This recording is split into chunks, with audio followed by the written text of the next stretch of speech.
The narrator notes that there is a backstory behind what actually happened.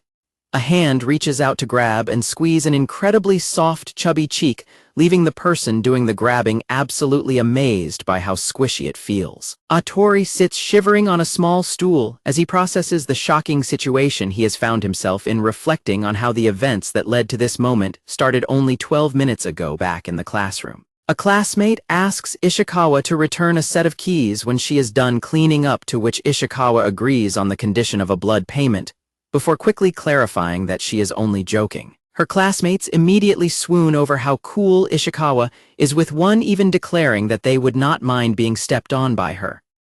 While a box of tomato juice and some snacks sit on the desk, Atori quietly watches the mysterious transfer student from across the room. Looking down at his handheld game console, Atori reminds himself that she is Tsukina, the popular new transfer student.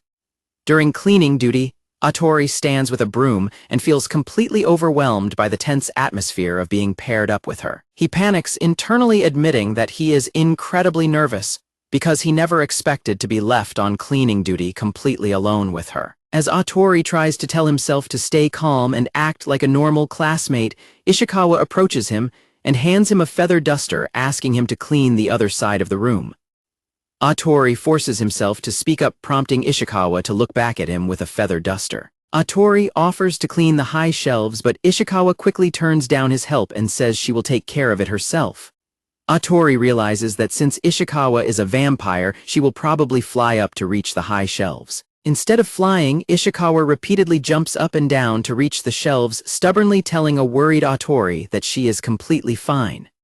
Ishikawa loses her balance and crashes under a pile of boxes, prompting a panicked shout from Atori. Atori runs over to take responsibility for the accident, telling Ishikawa to rest while he takes care of the remaining cleanup.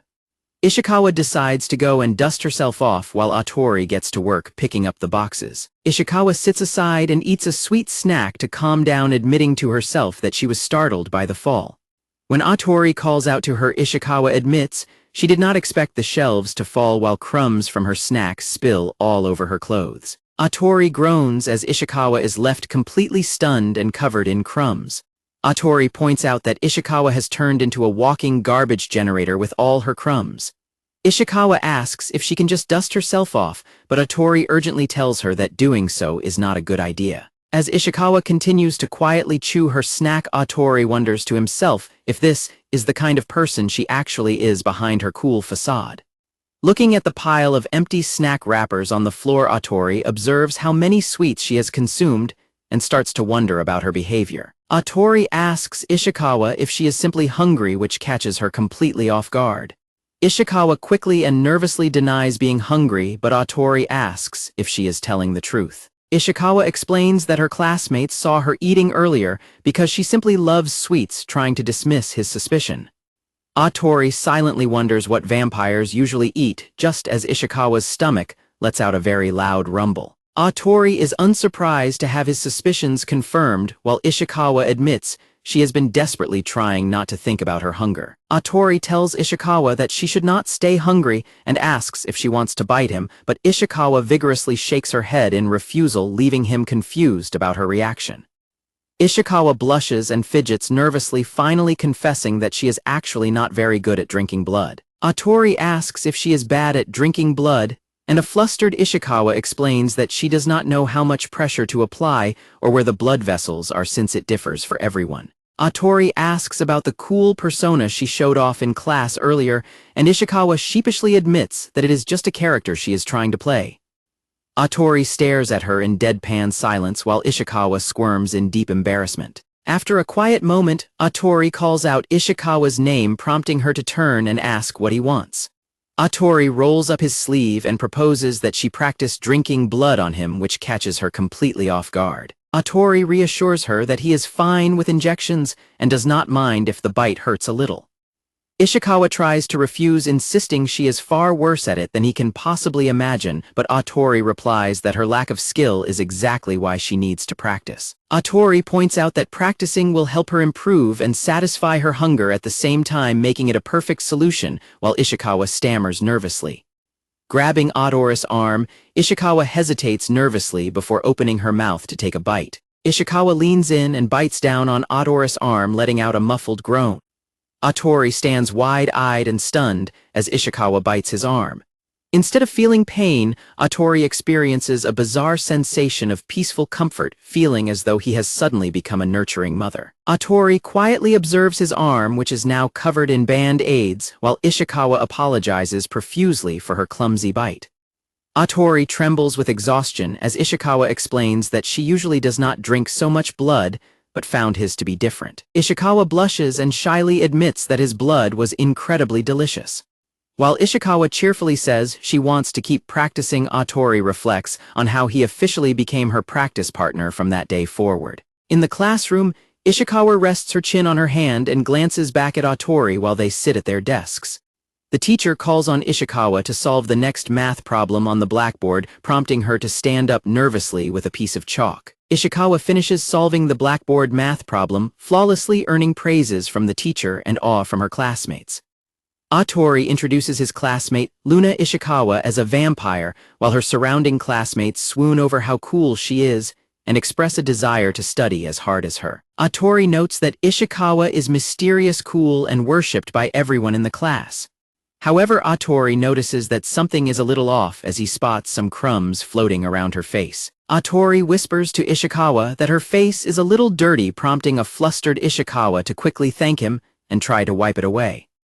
Atori watches in suspicion as Ishikawa holds her textbook close to her face, hearing a distinct rustling sound behind it. When Atori asks if she is eating something, Ishikawa is caught off guard and begins to cough violently behind her textbook. Atori whispers for her to calm down and asks if she is all right, while Ishikawa quietly insists that she is completely fine. Ishikawa gasps in shock as her textbook slips from her hand, revealing a pile of empty snack wrappers scattered across her desk. With her hand trembling on top of the messy wrappers, Ishikawa struggles in silence to find an explanation. Ishikawa continues to munch on her snack behind her textbook while insisting to Atori that she is completely fine. Atori asks why she is already hungry during second period, to which Ishikawa's growling stomach replies as she admits she skipped breakfast. Ishikawa shows him that this is the last snack she has left, prompting Atori to point out that knowing that is still not going to stop her from eating it. As Ishikawa worries about what she is going to do for lunch, Atori decides that she will never get by on just snacks and prepares to make an offer. Atori rolls up his sleeve and directly offers to let her drink his blood. Ishikawa is shocked that he is suggesting this right now in class, but Atori puts on a motivational headband and insists she should go ahead if she cannot handle her hunger, leaving her baffled by his sudden enthusiasm. Ishikawa objects because everyone in the classroom would see them, but Atori confidently reassures her that it is fine since nobody even noticed her eating snacks. Suddenly, the teacher announces that he forgot to print some materials and leaves the classroom, instructing the students to study quietly on their own. Atori declares that this is their perfect opportunity, but Ishikawa hesitates, pointing to the bandages on his arm and expressing guilt over having bitten him too much already. Atori shows her his bandaged arm and explains that her previous bite was not a proper bite to begin with, though he gently clarifies that this does not mean she is actually bad at it. Atori asks Ishikawa how she normally drinks blood at home, which makes her hesitate nervously as she admits she does not actually do so. Ishikawa stammers as she prepares to explain her situation to Atori. Ishikawa blushes and confesses that the very first time she was ever successful at drinking blood was when she bit Atori. She explains that she tried every method she could think of, but could never bite properly, so she eventually gave up and chose to just endure her hunger, leaving Atori concerned. Atori reassures her, pointing out that he was the one who initially gave her permission to practice on him. Ishikawa quietly acknowledges his words, feeling a bit reassured. With newfound determination, Ishikawa clenches her fists and promises to give the practice her absolute best shot. Atori praises her determination, though Ishikawa quietly wonders if he is actually more enthusiastic about this than she is. Atori tells her to hurry up and bite him before the teacher gets back, prompting Ishikawa to lean forward and prepare to eat. Ishikawa leans over his arm and begins to gently nibble on it, while Atori patiently endures the bite. The teacher suddenly returns to the classroom, interrupting them just as a happy Ishikawa tells Atori she thinks she got the bite right this time. Atori collapses onto his desk in complete exhaustion weakly, mumbling that he is glad she did it, while others panic. Ishikawa panics and apologizes profusely for drinking too much of his blood, but a dizzy Atori weakly suggests that they keep doing it from now on. A door to the school rooftop opens. Atori walks onto the rooftop carrying his lunch and introduces his classmate Luna Ishikawa as a vampire. Atori describes her as a very mysterious girl who looks capable of staying cool and level-headed all the time. Suddenly, Ishikawa lets out a loud sneeze, catching Atori off guard. Atori asks Ishikawa if she is okay and hands her a tissue to clean herself up, while noting to himself that appearances can be deceiving. Atori sits down next to her on the rooftop and asks what she is doing out in the cold, to which Ishikawa replies that she was busy thinking. Ishikawa explains that even though she wants to continue her blood drinking practice, she realizes she does not know the best way to go about it. Atori tries to think of a temporary solution for her problem. Atori hands her a chick-shaped sweet to eat, while she thinks, prompting Ishikawa to jokingly ask if she is his grandchild because of his choice of snack. Atori mentions that he has more of the cute sweets, and even the box is cute, while Ishikawa prepares to take a bite. Atori calls her name in confusion when Ishikawa suddenly freezes and stares at the cute snack with hesitation. Ishikawa nervously asks him which part of the chick-shaped sweet she is supposed to bite into, first leaving Atori completely bewildered. When Atori casually says he usually starts with the head, a horrified Ishikawa accuses him of being ruthless, though she quickly clarifies that she does not dislike the sweets. While sitting on the rooftop, Ishikawa admits she actually loves the treats, but simply feels guilty eating soft and squishy things, asking him if her habit is strange. Atori holds the chick sweet up and imitates its voice, telling Ishikawa she does not have to worry about eating it, which catches her completely off guard. A startled Ishikawa demands to know what Atori is doing, but Atori continues his high-pitched roleplay, claiming that he is not actually Atori. Atori holds the snack close to her and introduces it as a chicken named Coco-chan, which leaves Ishikawa repeating the name in absolute shock. Continuing the act, Atori says that while she is a good girl, she should not be nervous about biting things. Through the toy voice, Atori encourages her to be brave and get ready. Atori presents the chick sweet on his bandaged arm and encourages her to take a big bite. Atori breaks character to say that is just what Coco-chan says, causing a blushing Ishikawa to burst out laughing and ask if this entire thing was a setup. Atori cheekily confirms that it is, prompting a laughing Ishikawa to tell him to cut it out. Atori playfully adds that Coco-chan will always be watching over her, causing Ishikawa to roll onto the floor in fits of laughter. Ishikawa gasps that she cannot stop laughing, while Atori quietly bites into his own sweet and says he understands. Atori reassures her that she will be fine, and Ishikawa happily agrees while munching on her snack. Atori asks if this exercise will help her stop worrying about biting, and Ishikawa hopes that it might also help her improve her blood drinking. Atori offers to let her practice on his arm right now on the rooftop, and Ishikawa prepares herself to try. Ishikawa leans in and bites down on his arm. Ishikawa hesitantly asks him how the bite was. Atori weakly tells her that she is doing a good job and should keep going just like that. Suddenly, Ishikawa bursts into a fit of laughter while still holding his arm. Ishikawa laughs hysterically and says she cannot continue, leaving Atori completely bewildered. Ishikawa sits on a library shelf holding a small book, hoping she looks cool. Atori walks into the library and spots his classmate Luna Ishikawa, wondering if the vampire is waiting for someone as he looks around. Atori thinks about her mysterious aura just as a loud crunching sound rings out. Atori is utterly shocked to find Ishikawa sitting on the library counter eating a bag of potato chips. Ishikawa is startled by his presence, while Atori points out that eating in the library is like committing a felony, prompting her to apologize. Ishikawa claims that studying makes her hungry, but Atori looks highly skeptical when he sees the book she is holding is about cool vampires. Atori asks her what the book is, causing a flustered Ishikawa to stumble over her words. Ishikawa blushingly asks if the book can be considered reference material to help build her cool character. Ishikawa excitedly explains that the vampire protagonist in her book is extremely cool, confirming she is using it to model her cool persona. Ishikawa sighs that she wishes she could be like the cool vampire in the book. But Atori bluntly replies that he does not think she is anything like her, which deeply wounds Ishikawa's feelings. Ishikawa slumps to the floor in depression, forcing Atori to quickly clarify that he was only referring to a specific scene in the book. Atori points out that Ishikawa always drinks from his arm, leading her to ask what is wrong with that particular method. Atori suggests that it would look much cooler and fit her desired persona better if she drank from his neck, and Ishikawa reluctantly agrees. Ishikawa explains that she is currently practicing, but does not feel ready to bite his neck yet, which Atori quietly accepts. Ishikawa sighs that talking about the topic has made her hungry again, prompting Atori to remark on how sudden her hunger is. Ishikawa immediately leans in to bite his arm, instead leaving Atori to silently wait for her to finish. While she continues her bite, Atori wonders aloud if he said something wrong earlier, which confuses her. Atori brings up his suggestion about the neck bite again, but Ishikawa gestures to their height difference and notes that it looks too difficult. Ishikawa gets flustered and apologizes for being short, while tapping him in frustration, leaving a bewildered Atori to ask if he is the one to blame. Ishikawa blushingly begins to add another point. Atori explains that he can easily watch her from his current position, which leaves Ishikawa completely shocked. Ishikawa flusteredly asks if that is a bad thing, but Atori quietly wonders if it really is.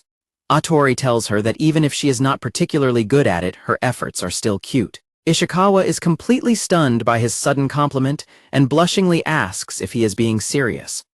Atori confirms that he genuinely thinks she is cute, causing a deeply flattered Ishikawa to giggle and twist around in absolute delight. Ishikawa continues to giggle to herself in embarrassment while trying to find her words.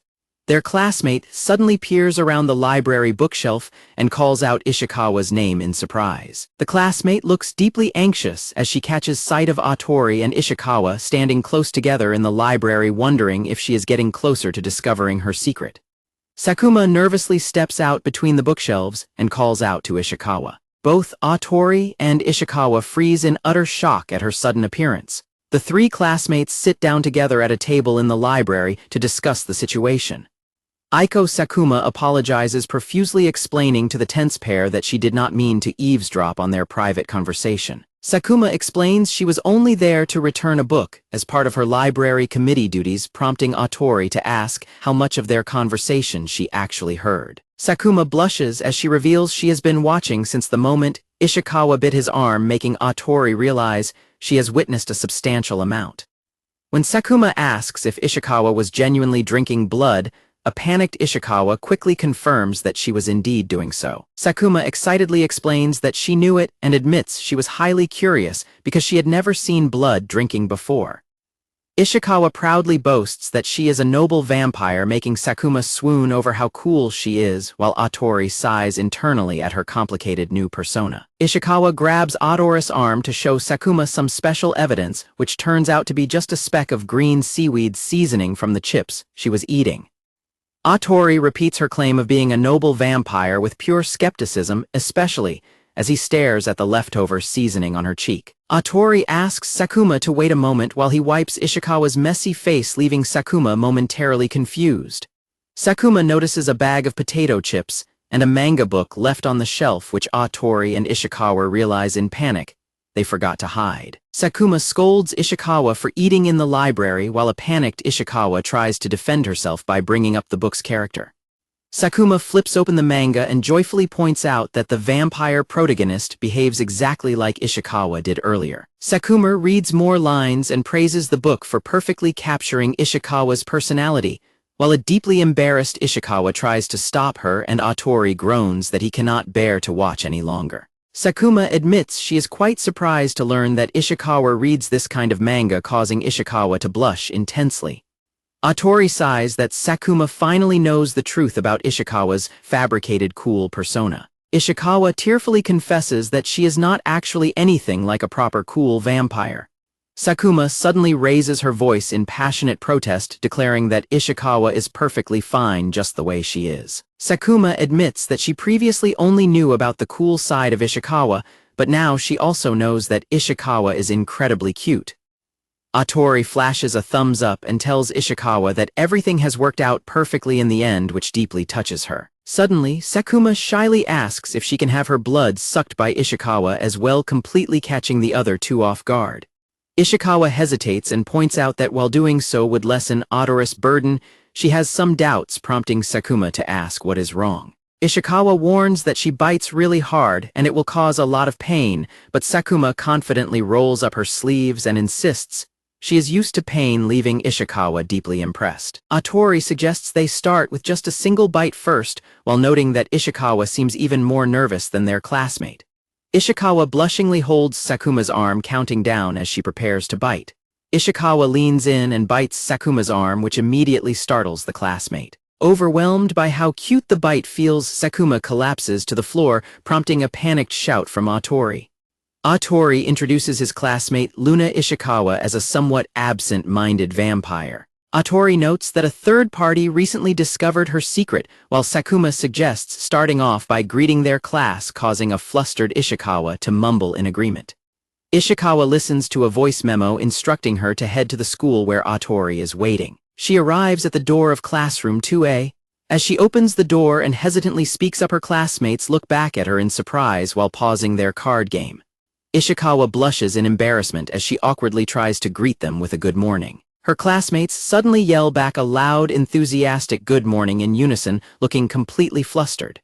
Ishikawa's classmates are absolutely ecstatic about her greeting them, whispering about how cute she is compared to her usual cool self, and bombarding her with excited questions. Sakuma runs up and happily grabs Ishikawa from behind, wishing her a good morning and calling her by her first name. While their classmates watch in surprise at how close they have suddenly become, Ishikawa talks with Sakuma while Atori quietly watches them from his desk. Ishikawa waves enthusiastically to Atori across the crowded room, causing him to sweat in sheer panic. Ishikawa explains to their curious classmates that Atori helped her when she was in trouble, causing the others to look at him in surprise. Atori finds himself subjected to intense silent stares from everyone in the classroom. Ishikawa tries to casually bid him goodbye, but a highly stressed Atori awkwardly mutters that he will see her later as he quickly walks past. Ishikawa wonders if Atori simply needs to use the restroom, while Sakuma calls him her mom friend, which completely shocks another classmate. After school, Atori heads home alone as the school bell rings. Atori trembles in pure relief, reflecting on how incredibly nervous he was during the entire ordeal.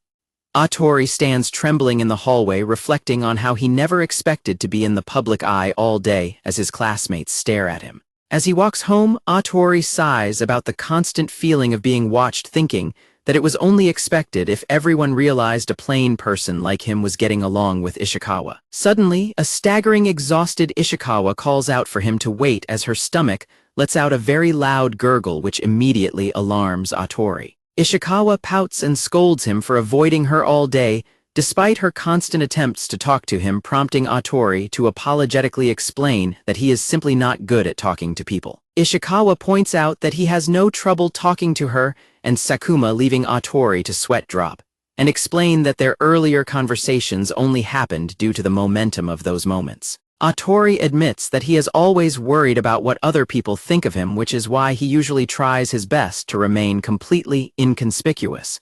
He notes that today was actually the very first time he had ever spoken to most of his classmates. Ishikawa reflects on how, despite admitting her poor blood-sucking skills, her classmates still treat her normally and even cheer her on, though Atori notes to himself that there is a catch to this.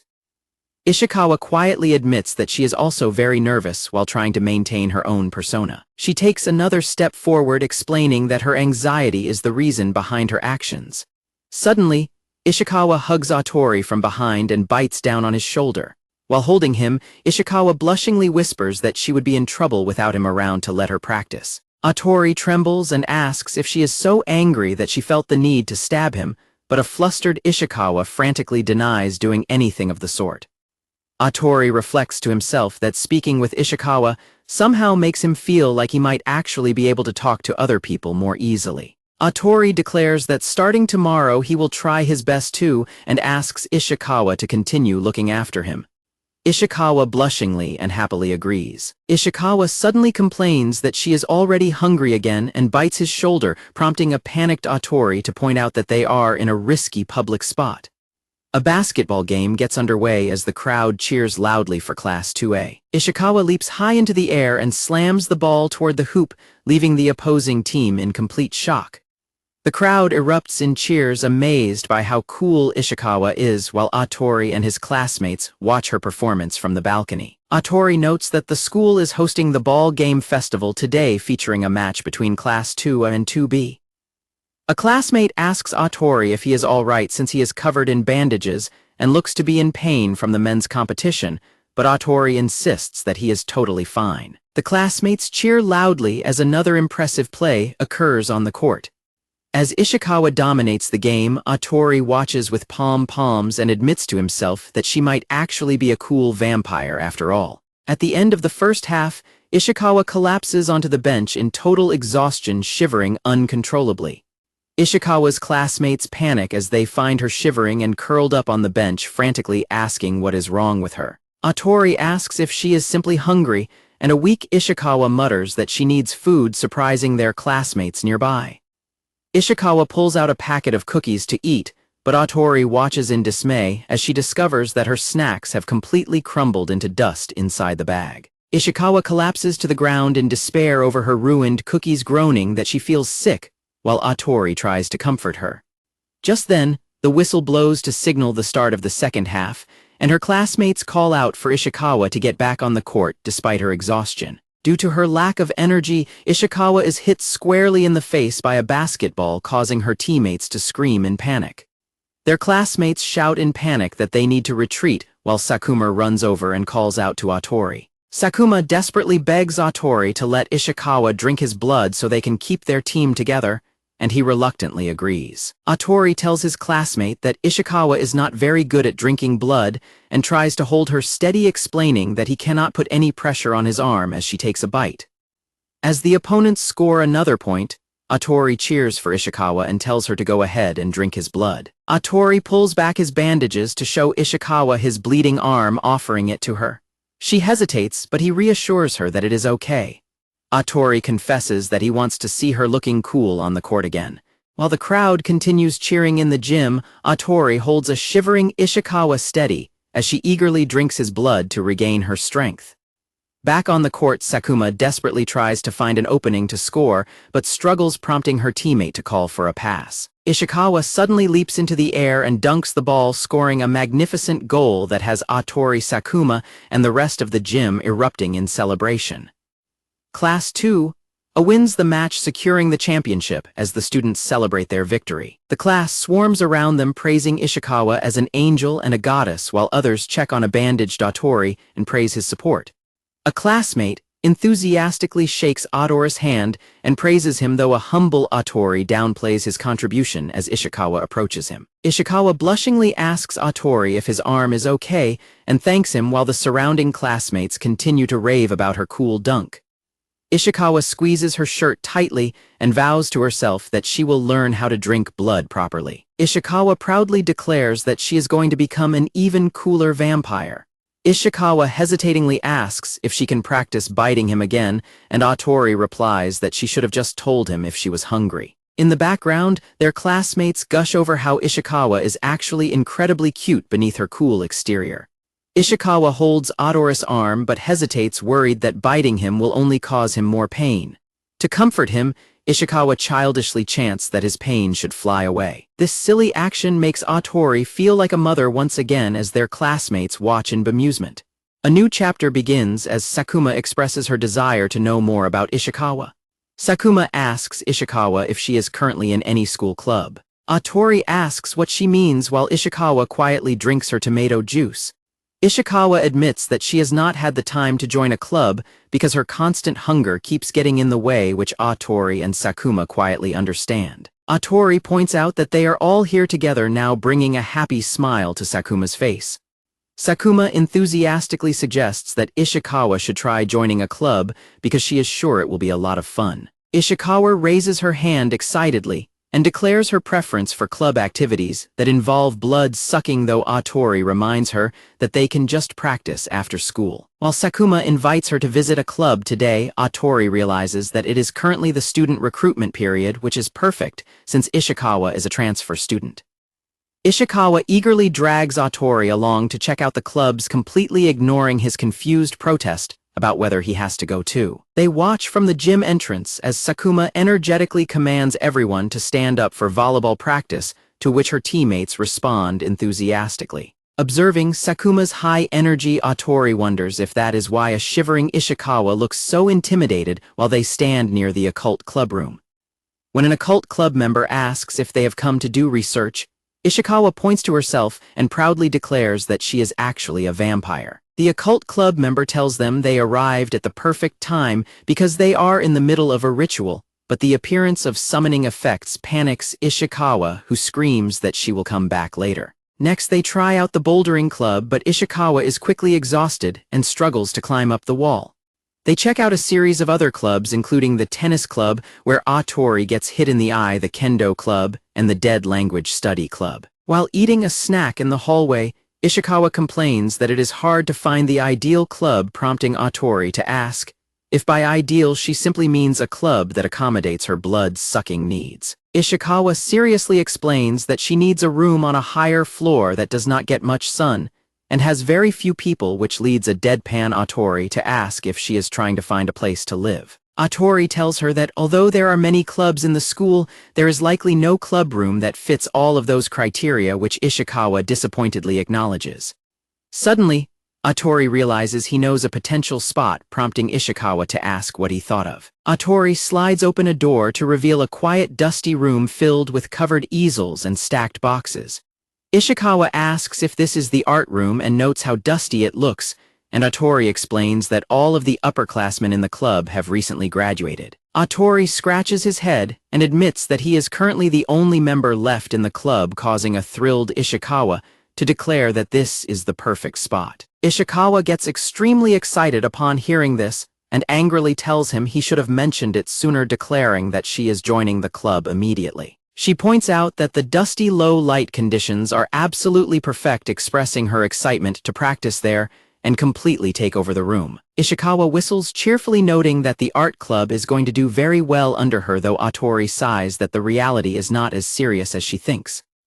Atori asks if she is absolutely sure she wants to choose this over her ideals, reminding her that there are many other clubs. Atori asks if she will find it boring since he is currently the only member, but Ishikawa shrugs and dismisses his concern. Ishikawa blushingly confesses that she actually prefers it this way. Ishikawa flusteredly explains that since she's going to practice, it is much better to do it with high-quality blood, which Atori quietly understands. Atori looks at her completed club entry form and tells her that he is happy she is joining the club. Atori invites her to visit the art room anytime, to which a smiling Ishikawa gladly agrees. Ishikawa immediately clings to him to practice biting, making Atori feel as though he has a clingy cat interfering with his artwork. A new chapter begins in a home economics classroom where Sakuma compliments Ishikawa on her apron as they prepare for a pound cake cooking practice session. Sakuma asks Ishikawa if she cooks often, but Ishikawa admits there is not much to say about her cooking experience. Ishikawa asks if this is the right way and perfectly cracks an egg into her bowl with one hand, amazing Sakuma. Sakuma praises her for looking like a professional pastry chef, and Ishikawa compares mixing the ingredients to her breakfast routine just as a loud gurgling sound echoes from her stomach. Ishikawa sweat drops and remembers that she has not eaten breakfast yet, while Sakuma panics as her friend starts looking faint. Ishikawa observes that Sakuma looks like she can cook too, but Sakuma nervously admits she is not very good at it, though she asserts she can at least handle cracking an egg. Sakuma dramatically slams her bowl down with an energetic shout, completely startling Ishikawa. Sakuma giggles nervously and says the egg seems to have disappeared somewhere, while a sweating Ishikawa points out that the egg completely dissipated upon impact. Meanwhile, the oven is preheated to 170 degrees. While Sakuma watches the oven with a smile, Ishikawa's classmate suddenly thrusts some wrapping ribbon into Ishikawa's hands, leaving her confused about why she is receiving it. Sakuma asks if Ishikawa is planning to give her finished cake to Atori, which makes Ishikawa gasp in absolute shock. Back in the art room, Atori's classmate is utterly bewildered to see Atori eating something, asking how this could have happened during a cooking class. Ishikawa nervously hands Atori the wrapped cake and tells him he can eat it if he wants, while Sakuma squeals in excitement and another classmate jokingly complains about wanting a piece too. Sakuma smiles and assures Ishikawa that she is welcome to do whatever she likes, making a blushing Ishikawa complain that doing so only makes it more embarrassing. Nevertheless, Ishikawa reflects on how Atori has always supported her, making her realize that giving him her handmade treats is the right thing to do. Sakuma enthusiastically predicts that Atori will definitely be delighted with the treat, prompting Ishikawa to quietly call her name. Ishikawa solemnly points a finger upward, declaring that this is something only vampires do, which leaves Sakuma in quiet awe. Ishikawa dramatically asserts that raising the target of their meal is actually a key part of a vampire's training to ensure a delicious feast. Ishikawa tells herself that it is now her turn to feed Atori, but quickly gets distracted and asks Sakuma which wrapping ribbon is better, to which Sakuma happily recommends pink. Despite her bold words, Ishikawa trembles in the hallway as she clutches the wrapped package, admitting to herself that she is incredibly nervous.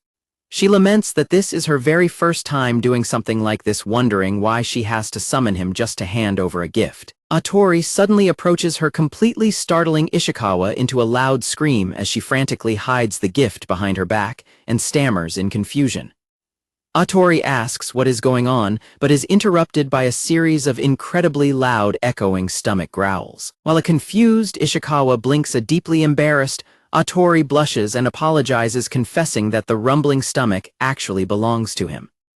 Atori sheepishly admits that he actually skipped breakfast this morning, while Ishikawa looks at the wrapped cake in her hands and realizes the timing. Ishikawa finally gathers her courage and hands the wrapped cake directly to Atori, presenting it as a gift for him. Atori is surprised and mistakes the treat for casella, but Ishikawa quickly corrects him that it is a pound cake she made in class, asking him to take it if he likes. An incredibly grateful Atori thanks her and notes that it smells wonderful as he prepares to eat.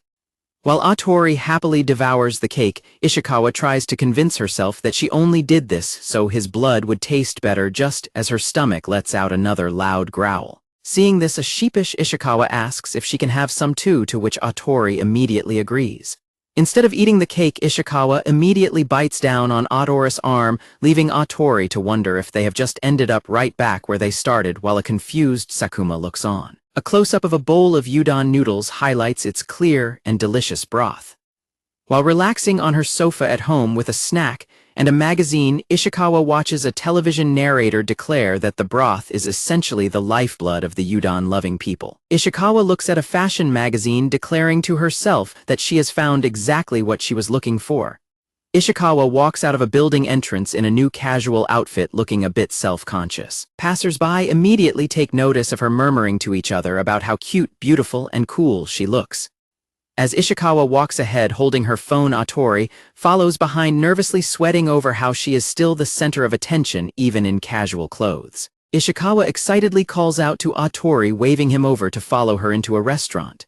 Ishikawa runs ahead excitedly, saying she cannot wait to get inside, only to crash face first into the glass door, prompting a panicked shout from Atori. Atori runs up to ask if she is okay, while a shivering, trembling Ishikawa laments that the automatic door did not detect her. Ishikawa panics, wondering if her vampire nature is the reason the door did not open, but Atori points out that she actually just had to press the push to open button on the handle. As they enter the udon restaurant, Atori asks why she suddenly wanted to eat udon, and Ishikawa explains that she saw it on television yesterday.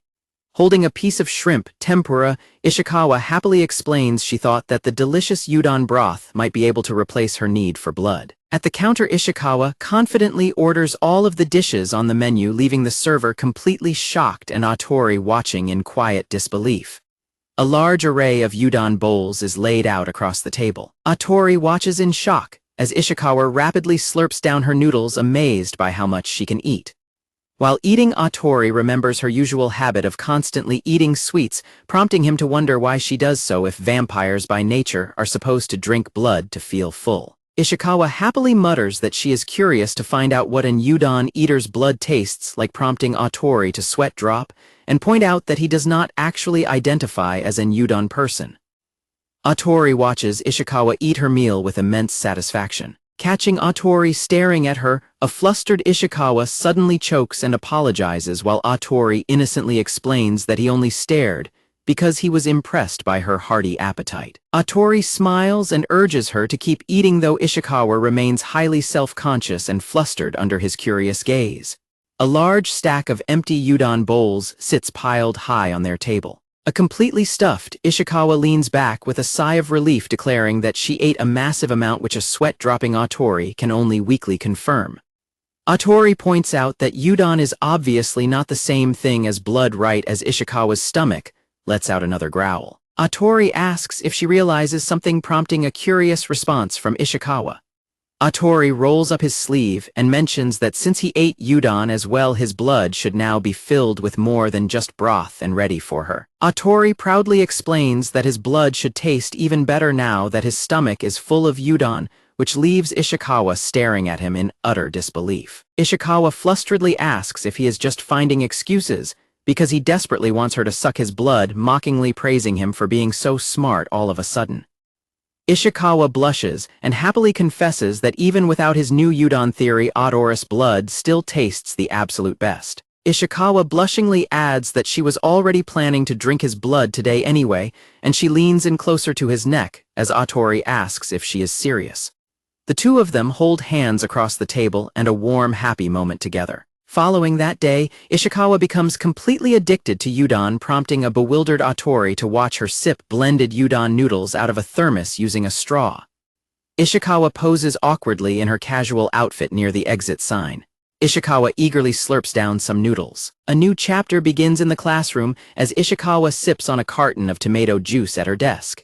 Her classmates watch her from across the room, swooning over how beautiful she looks and praising her like a goddess. Ishikawa notes to herself that she has been getting highly positive reactions ever since she started practicing her blood drinking with Atori.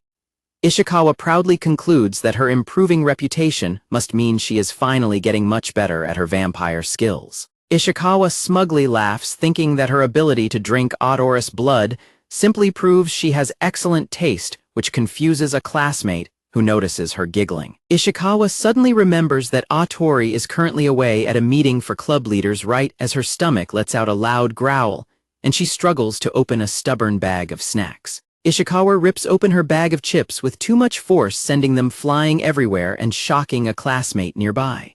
Ishikawa sits frozen on the floor covered in chip crumbs while her classmate asks if she is all right. Miss Kusunoki approaches and warns her about stepping on the mess, advising her to just gather the clean chips, while Ishikawa weakly thanks her. Kusunoki quickly cleans Ishikawa's clothes with a roller to prevent the crumbs from spreading, then firmly hands her a piece of candy and tells her to eat it and wait. As Ishikawa eats the candy, Kusunoki remarks on how she really seems to eat a lot of sweets. Kusunoki mentions she heard Ishikawa is not very good at drinking blood, adding that there must be all kinds of vampires, which makes a defensive Ishikawa assert she will not get cavities. Ishikawa defends herself by claiming she has been practicing a lot, prompting a curious Kusunoki to ask for some examples. Ishikawa proudly explains that she practices by biting cushions and eating manju, leaving Kusunoki utterly speechless. When a sweating Kusunoki asks if there is anything else, Ishikawa proudly mentions she is also reading reference books, which turns out to be her cool vampire manga. Ishikawa smugly boasts that her skills have improved a lot, thanks to her training, though Kusunoki is skeptical just as Ishikawa's stomach lets out another loud growl. Ishikawa's stomach growls as she starts frantically licking the empty bag of chips, causing Kusunoki to panic and shout at her to stop behaving like that. Kusunoki scratches her head in distress, wondering what they should do since she is completely out of candy and neither Atori nor Sakuma are there to help. While a flustered Ishikawa wipes her mouth, Kusunoki hesitantly asks what would happen if Ishikawa drank blood from her instead. Kusunoki firmly extends her arm and tells Ishikawa that if she is so confident, she can do it, prompting a thrilled Ishikawa to wish her a good appetite. Ishikawa bites down on her arm, causing a loud, painful scream of agony to echo from the school building. A crying Kusunoki flees in agony, screaming that her arm is gone, while a smug Ishikawa jokingly dismisses her reaction, prompting Kusunoki to angrily tell her to stop. Kusunoki complains that she thought Ishikawa would be better at biting, but instead felt like she was going to die of shock, which leaves Ishikawa completely defensive and shocked by her reaction. When Kusunoki asks how Atori handles her bites, Ishikawa sweat drops and admits she has no idea because he never says anything leading Kusunoki to accuse her of lying just as the door opens. Atori and Sakuma walk in and ask what is going on, with Sakuma curiously asking Miss Kusunoki what she is discussing with Ishikawa. While a pouting Ishikawa laments that she thought she was improving a firm, Kusunoki scolds Atori and tells him that he needs to speak up and let Ishikawa know if her bites hurt, leaving him sweat-dropping in confusion. Atori stands shocked, admitting he never realized her bite hurt so much before, while in the background, Sakuma holds back a traumatized Kusunoki and asks Ishikawa why she does not just stick to drinking blood like she normally does. Ishikawa leans in and bites Atori's arm, eliciting a panicked scream from Kusunoki, before looking up with her mouth still clamped on him and asking in a muffled voice if he is hurt. Atori stands completely deadpan and motionless, while Ishikawa continues to cling to him, leaving Sakuma and Kusunoki to stare in absolute bewilderment.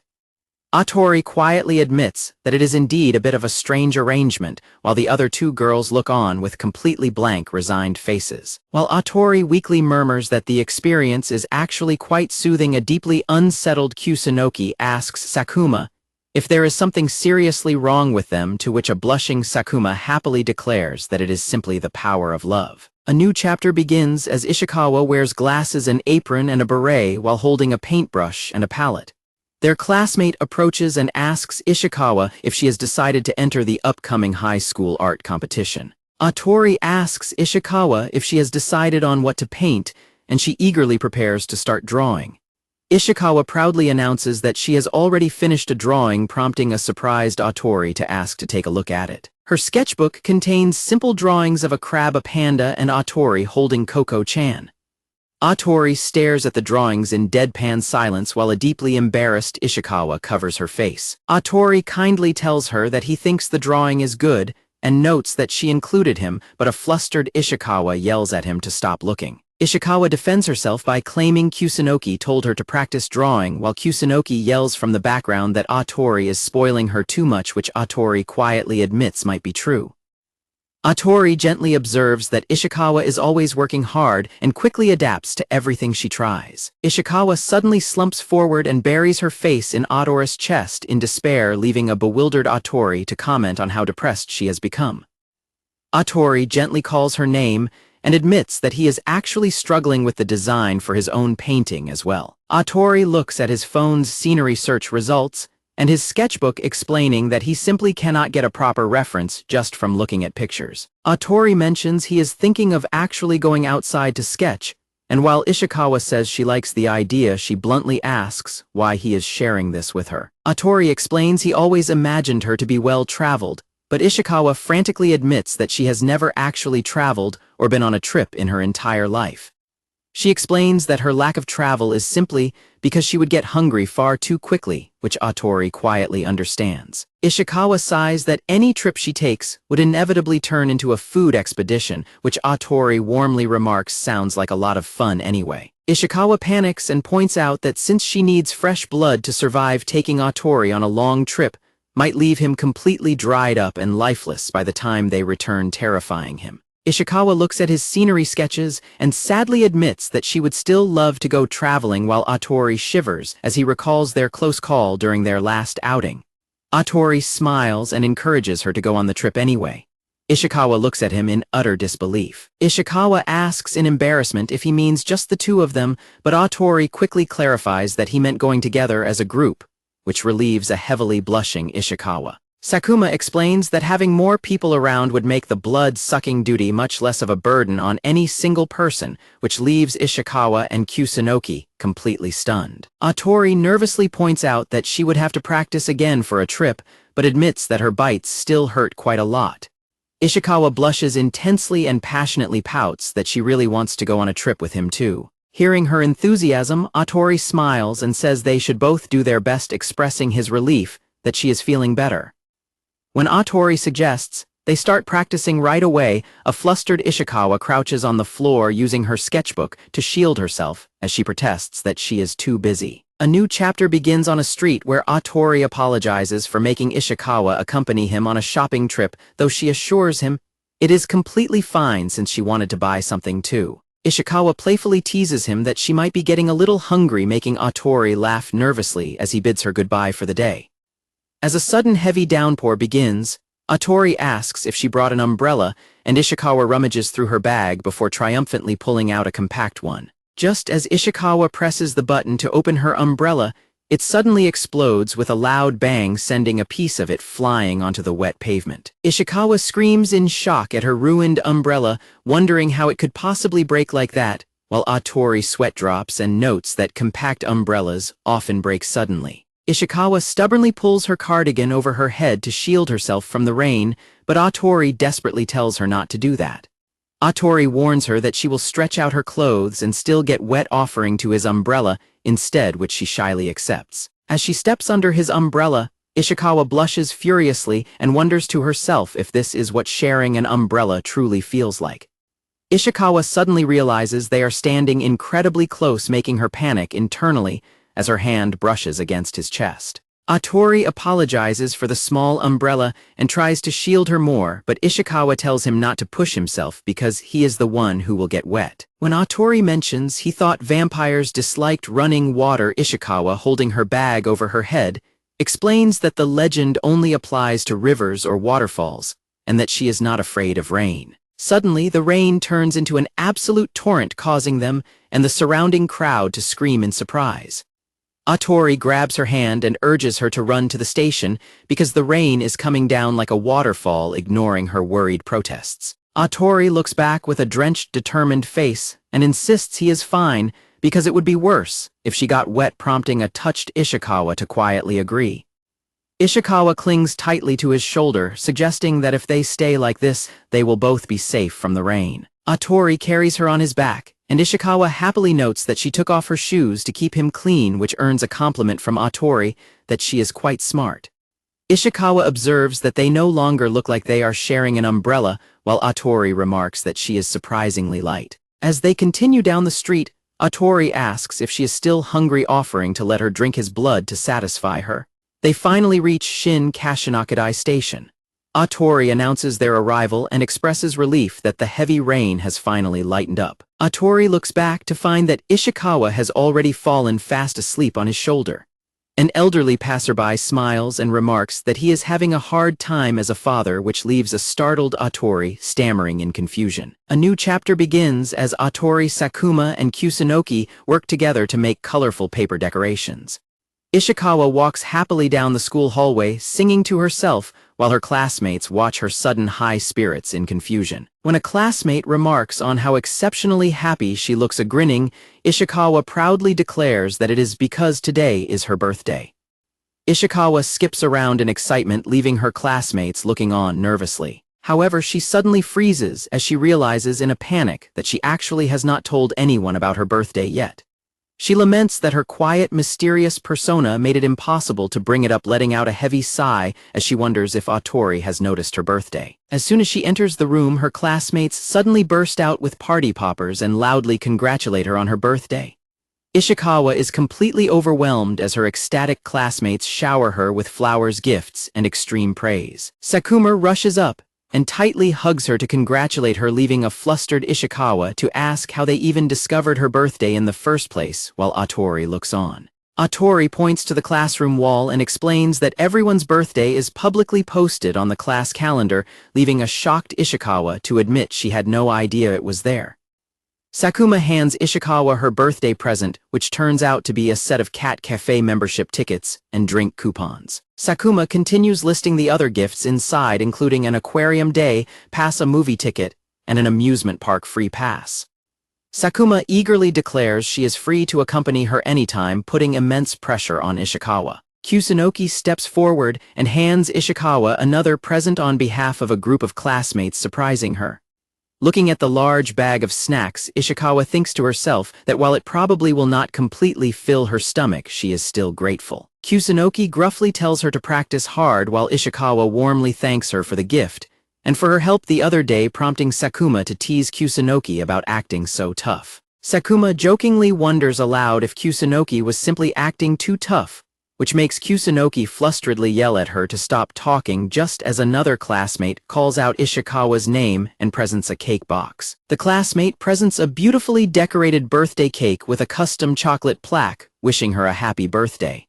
Sakuma points out the drawing on the cake and asks if Atori was the one who drew it, which their classmate confirms is correct. Atori smiles warmly and wishes Ishikawa a happy birthday, which delights her. Ishikawa happily agrees. Her classmates eagerly tell her to blow out the candles, and a ready Ishikawa prepares to do so.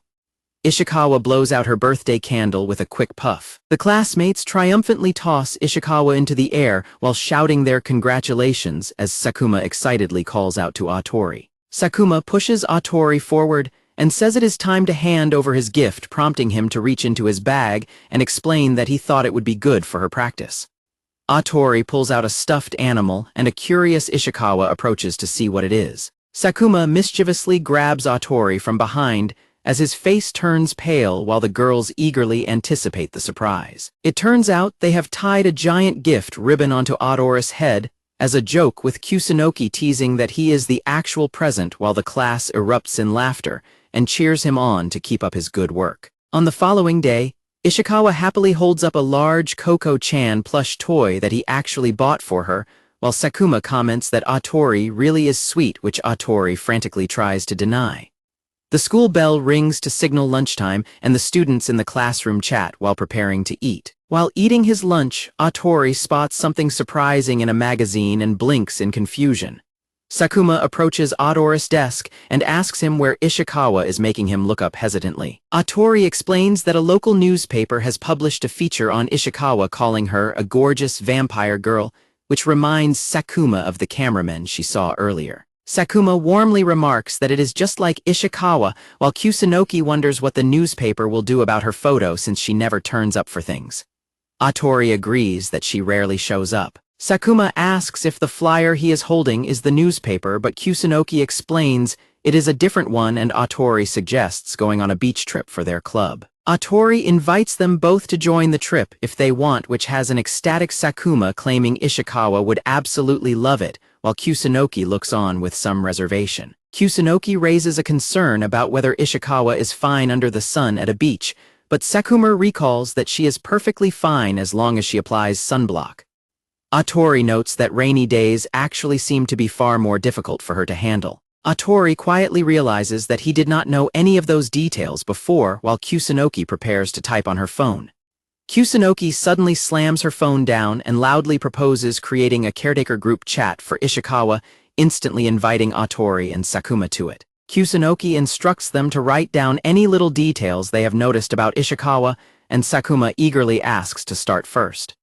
Sakuma enthusiastically posts that Ishikawa is extremely cute, which Kusunoki reluctantly admits is true, as Ishikawa continues to eat her snacks. When Kusunoki asks for further details, Atori notes that she eats a lot of sweets, and generally eats a massive amount of everything, while Sakuma adds that, although her bite hurts, it must depend on the person, waving off Atori's worries. Sakuma adds that Ishikawa recently ate black garlic because it is good for her, leaving Kusunoki utterly shocked that a vampire would do such a thing. They continue listing her traits, noting that she is smart and athletic but incredibly sleepy in the mornings, and Atori admits she is much stronger than he is.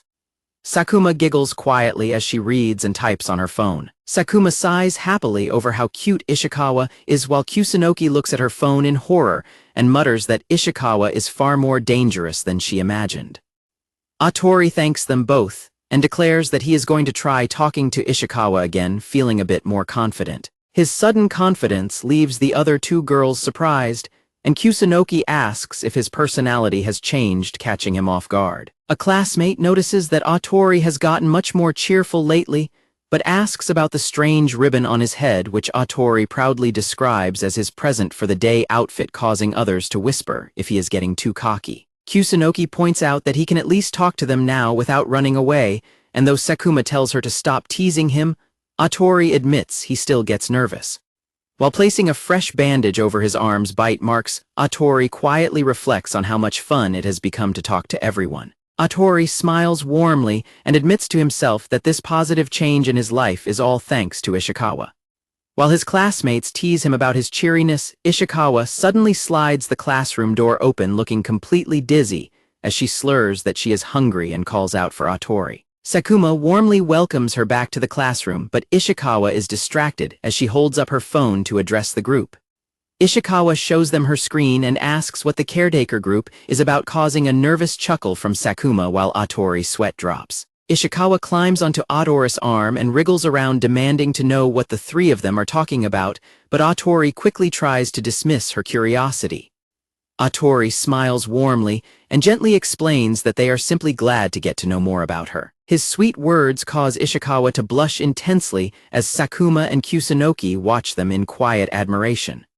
Overcome with embarrassment, Ishikawa immediately chomps down on Atori's arm, prompting their classmates to loudly scold Atori for saying such cheesy things. Returning to a flashback, a group of local press members approach Ishikawa thanking her for meeting with them, which immediately triggers her extreme social anxiety.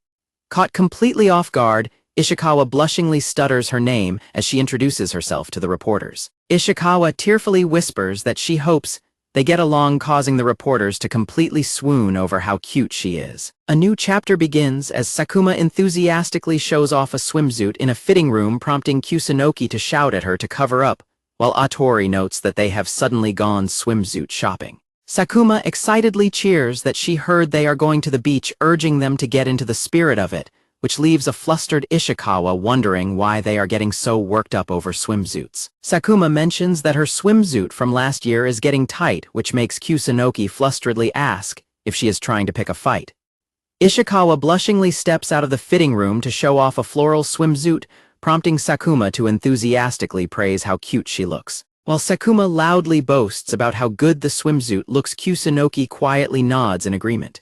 Ishikawa admits she is still worried about the harsh sunlight, prompting Sakuma to hand her a sun hat and summer dress to try on next. Sakuma picks out more swimsuits, while Kusunoki tosses some heavy swim gear over the changing room curtain, telling Ishikawa she will need it if it is her first time at the ocean, which leaves Sakuma a bit bewildered. Ishikawa emerges from the changing room completely geared up in a tight full-body wetsuit, goggles, a swim cap, and a swim ring. Kusunoki smugly declares that she has nothing to worry about now, prompting a flabbergasted Sakuma to scold her for overprotecting her, while Kusunoki holds up a tiny bikini to illustrate her point. Sakuma dramatically shows off her own bikini, arguing that she needs to show off her charm, which completely shocks Kusunoki.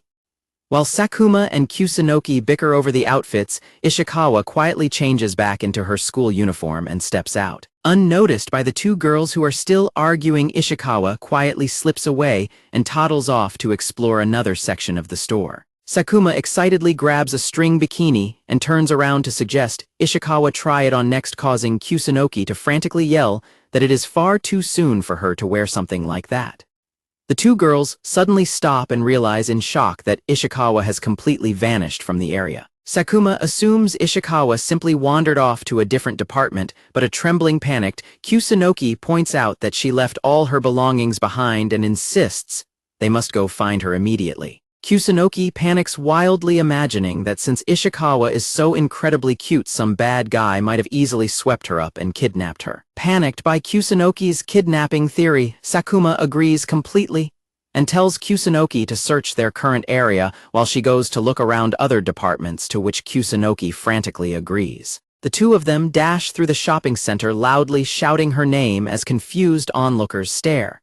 Kusunoki runs to the information booth in tears, calling out for her, while Sakuma checks the toy department, and Kusunoki continues searching by frantically grabbing mannequins. Exhausted from searching, Sakuma notes that they have walked quite a distance, so Kusunoki suggests they return to the information booth, just as she notices a familiar silhouette.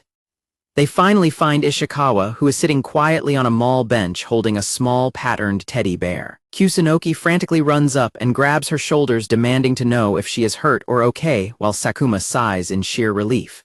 Ishikawa sniffles and explains that she simply wandered off because she found a cute toy but sat down to wait on the bench when she realized she had lost sight of them. Ishikawa bursts into tears, sobbing that she was terrified they had both gone home and abandoned her, A flustered Kusunoki loudly asks if she is stupid for even thinking such a thing. Kusunoki tightly embraces Ishikawa while crying, declaring that there is absolutely no way they would ever leave her behind, as Sakuma happily watches them. While walking through the shopping center carrying their bags, Sakuma happily remarks that she is glad they came out despite everything that happened, and Ishikawa quietly thanks her. Ishikawa asks Kusunoki if she can let go of her, but Kusunoki refuses and firmly squeezes her hand, telling her not to complain.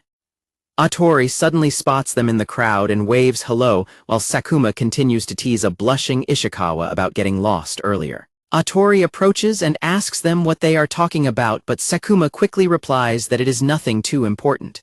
When Atori mentions he was wondering if Ishikawa was hungry, her stomach immediately lets out a very loud gurgle. Sakuma praises Atori's thoughtfulness while he apologizes for holding them up just as Ishikawa climbs onto his arm and begins nibbling on it. Kusunoki firmly shakes hands with Atori, establishing an alliance. While Sakuma watches with a smile, the Mama Alliance is officially formed to take care of Ishikawa, leaving a confused Atori wondering what is going on.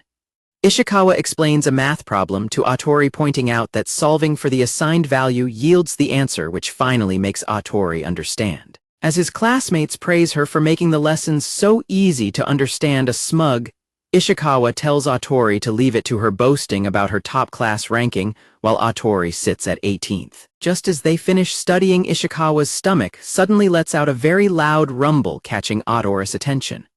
Atori rolls up his sleeve and tells her she can drink his blood while she rests, prompting a delighted Ishikawa to nuzzle against his arm in celebration. Although Ishikawa bites down on his arm, her stomach continues to rumble loudly, leaving a bewildered Atori to wonder what is wrong. Ishikawa yanks at his arm and wonders why she does not feel full, to which Atori quietly replies that some days are just like that, prompting an apologetic look from Ishikawa. Atori flashes a thumbs up and weakly insists that it is totally fine, even as his energy drains away rapidly. Ishikawa panics and shouts that he is clearly not fine at all, while a dazed, collapsed Atori stubbornly insists he can take it. Ishikawa grips her head in desperation, trying to force herself to remember something, as she realizes that her current level of hunger is becoming too much to handle. She remembers how she always held out and endured, until now, thinking back to how she tried to be sweet and gentle, just like the chick-shaped sweets. She is overwhelmed by memories of Atori telling her that holding back is not good for her and inviting her to drink his blood whenever she needs to. Crouching on the floor, Ishikawa begs Atori not to be so nice to her, while Atori wonders what internal battle she is fighting and assures her she does not need to be modest.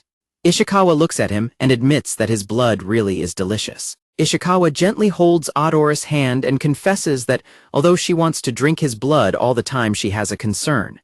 Ishikawa looks down with teary, blushing eyes and admits that she simply does not want him to become unhealthy because of her. As she squeezes his hand, Atori suddenly loses all his energy and collapses face forward onto the desk with a heavy thud, catching a panicked Ishikawa completely off guard. Ishikawa screams in a panic, desperately pleading for Atori to wake up. Atori slowly opens his eyes and rubs them, dazedly asking if he fainted. Ishikawa gasps as she realizes she is chewing on Atori's finger. Ishikawa hysterically denies that she was trying to bite him, claiming she was holding back, but Atori deadpanly asks if she wants to drink his blood anyway. Ishikawa happily announces that it is Tanabata, while Atori explains that she should write her wish on the Tanzaku paper. Ishikawa proudly hangs her paper on the bamboo tree, declaring that her wish is definitely going to come true, but she keeps it a secret when Atori asks what she wrote. Ishikawa's wish is for a long life for Atori and the others, while Atori's wish is for Ishikawa to always have a full stomach, both hoping that their selfless wishes come true. A new chapter begins as Sakuma desperately bows and begs Ishikawa to help them out with the upcoming district volleyball tournament. Atori asks if something happened to prompt her sudden request, and Sakuma's sweat drops, as she explains that their volleyball club has been on a continuous losing streak. Sakuma cries that they have not won a single match since the club was founded and are facing disbandment, which completely shocks Ishikawa. Ishikawa agrees to help, although she admits she is unsure how much she can contribute, which has a thrilled Sakuma immediately running off to submit the official registration request. Atori sweat drops and asks if she is sure since she has already been practicing so hard with her fangs, but Ishikawa sighs and decides to join the team's training first. During practice, Sakuma warns her as she spikes a powerful shot, but Ishikawa is hit directly in the face, causing the ball to shatter a window.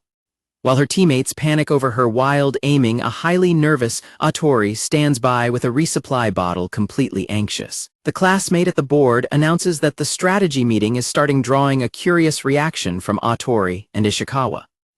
While a teammate notes that Ishikawa accidentally broke the window again, Sakuma confidently asserts that having Ishikawa on the team will still guarantee their success. Sakuma dramatically maps out a bizarre chaotic play using a magnet tower, leaving Ishikawa completely overwhelmed and desperately telling her to wait.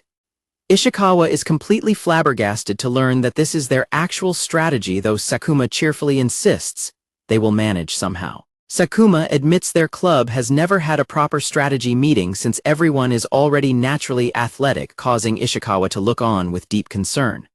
Atori nervously asks what they should do next, but Ishikawa picks up a sports manual and reassures him that it is perfectly fine. Ishikawa puts on her glasses and proudly declares that since they asked her for help, she swears on her name as a noble vampire to successfully lead them, leaving the team and Atori in pure awe. Ishikawa continues her rigorous volleyball training while still relying on Atori's blood-sucking practice to keep her strength up.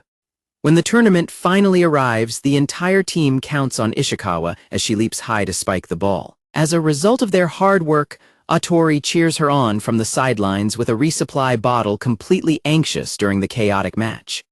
They successfully clear the very first round of the tournament. Outside the changing room, a grateful Sakuma tearfully thanks her and says it is all thanks to her, but Ishikawa humbly replies that it was because of everyone's joint efforts.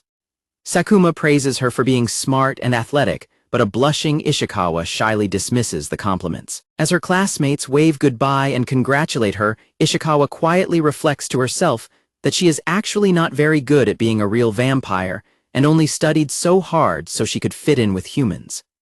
Sakuma calls out to Ishikawa, who silently begins unbuttoning and taking off her sports top. Sakuma cries over how admirable Ishikawa is and praises her for working so hard, while Ishikawa casually tries to downplay it.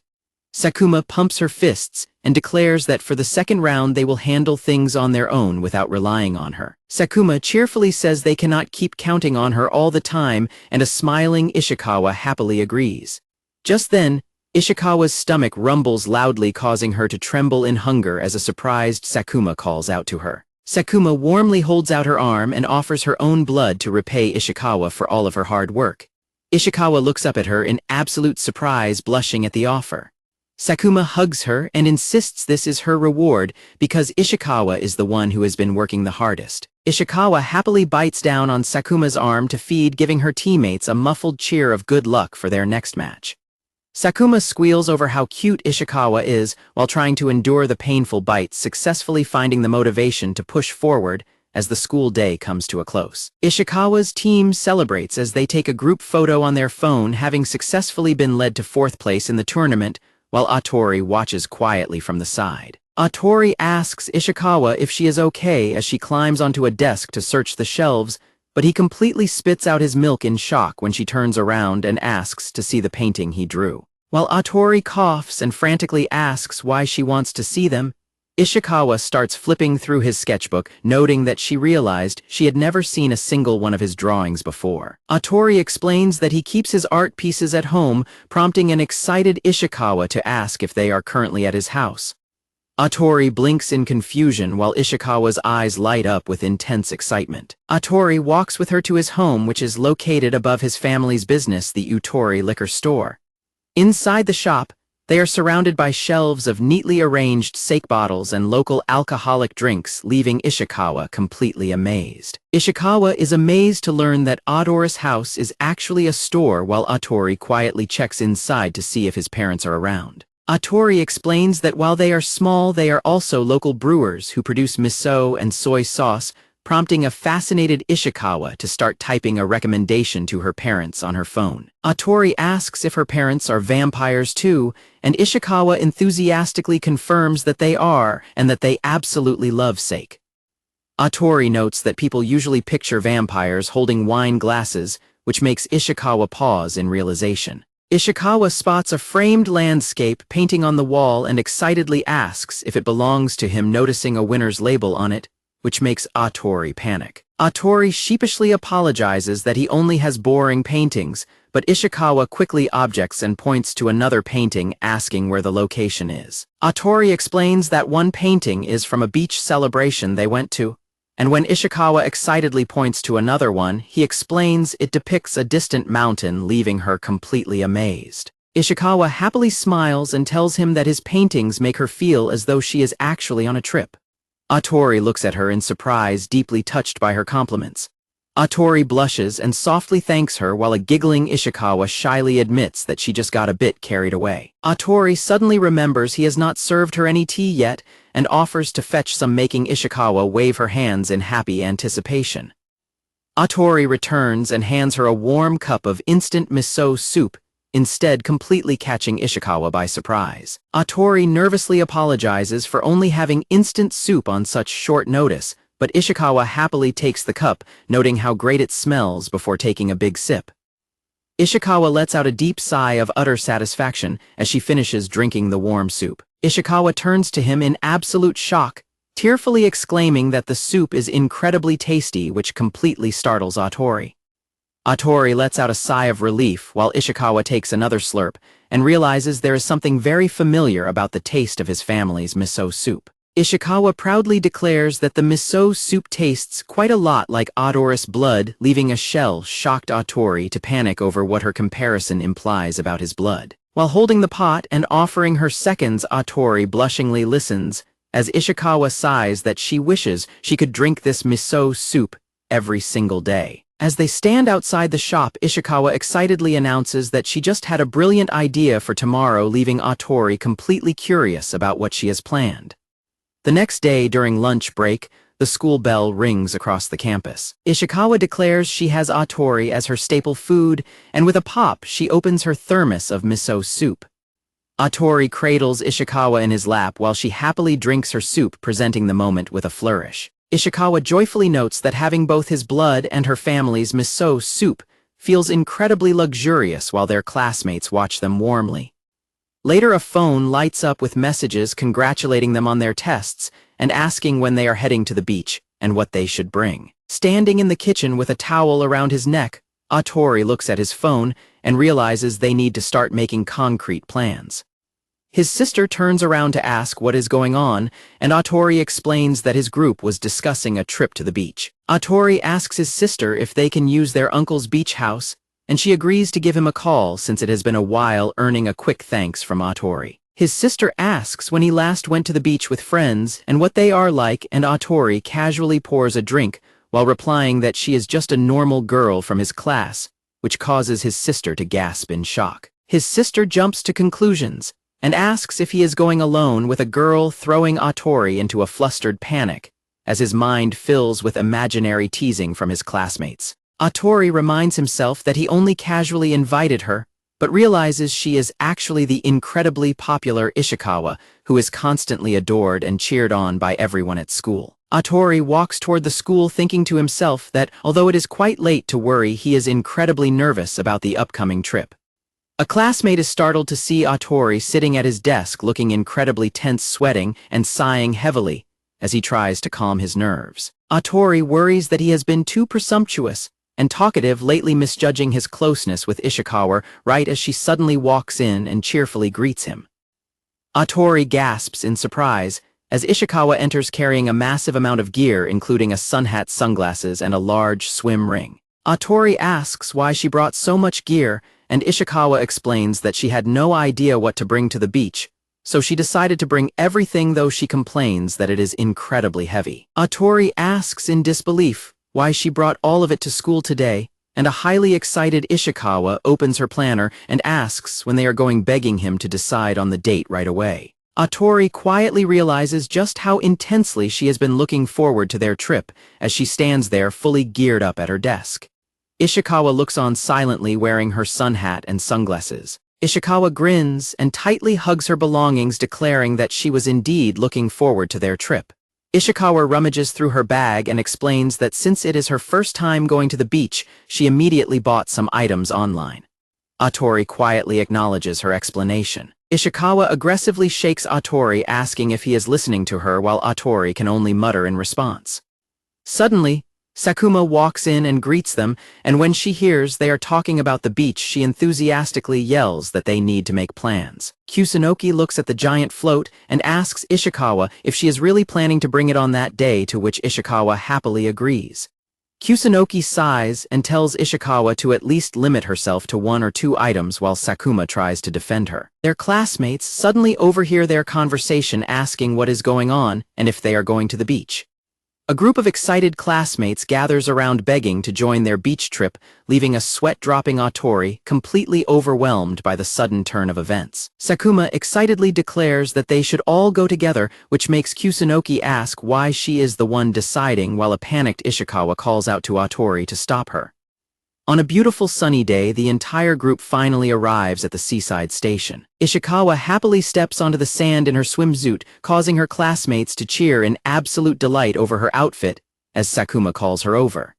Just as she reaches them, a massive wave crashes directly over Ishikawa, prompting panicked screams from Atori and Sakuma. A shivering, dazed Ishikawa stands completely soaked as her worried friends check on her, with Atori realizing that the ocean combined both of her natural weaknesses. Atori's uncle approaches with a towel, welcoming them and saying he has food and drinks prepared, while Sakuma tightly hugs a shivering Ishikawa to comfort her. The uncle warmly reminisces about how Atori used to bring friends over all the time and get splashed by the waves, which Sakuma finds very interesting. Atori's uncle bids them goodbye and tells them to be careful, as Sakuma happily runs up with a shopping bag and asks Ishikawa what they should play first. When someone suggests they play volleyball, Ishikawa hesitantly agrees, while Kusunoki warns her that stepping into the cold ocean water is completely different from taking a warm bath. Determined to conquer her weaknesses, Ishikawa asserts that they came all this way, and she wants to try going into the water for a little bit, prompting Sakuma to enthusiastically volunteer to guide her. Sakuma gently guides a terrified, shivering Ishikawa into the shallow water, reassuring her that her feet can easily reach the bottom as Ishikawa slowly wobbles forward. Ishikawa shivers and complains that her stomach feels completely tingly, causing a worried Kusunoki to ask if she is all right. Ishikawa suddenly steps on a piece of slimy seaweed under the water, which sends a jolt of pure panic through her.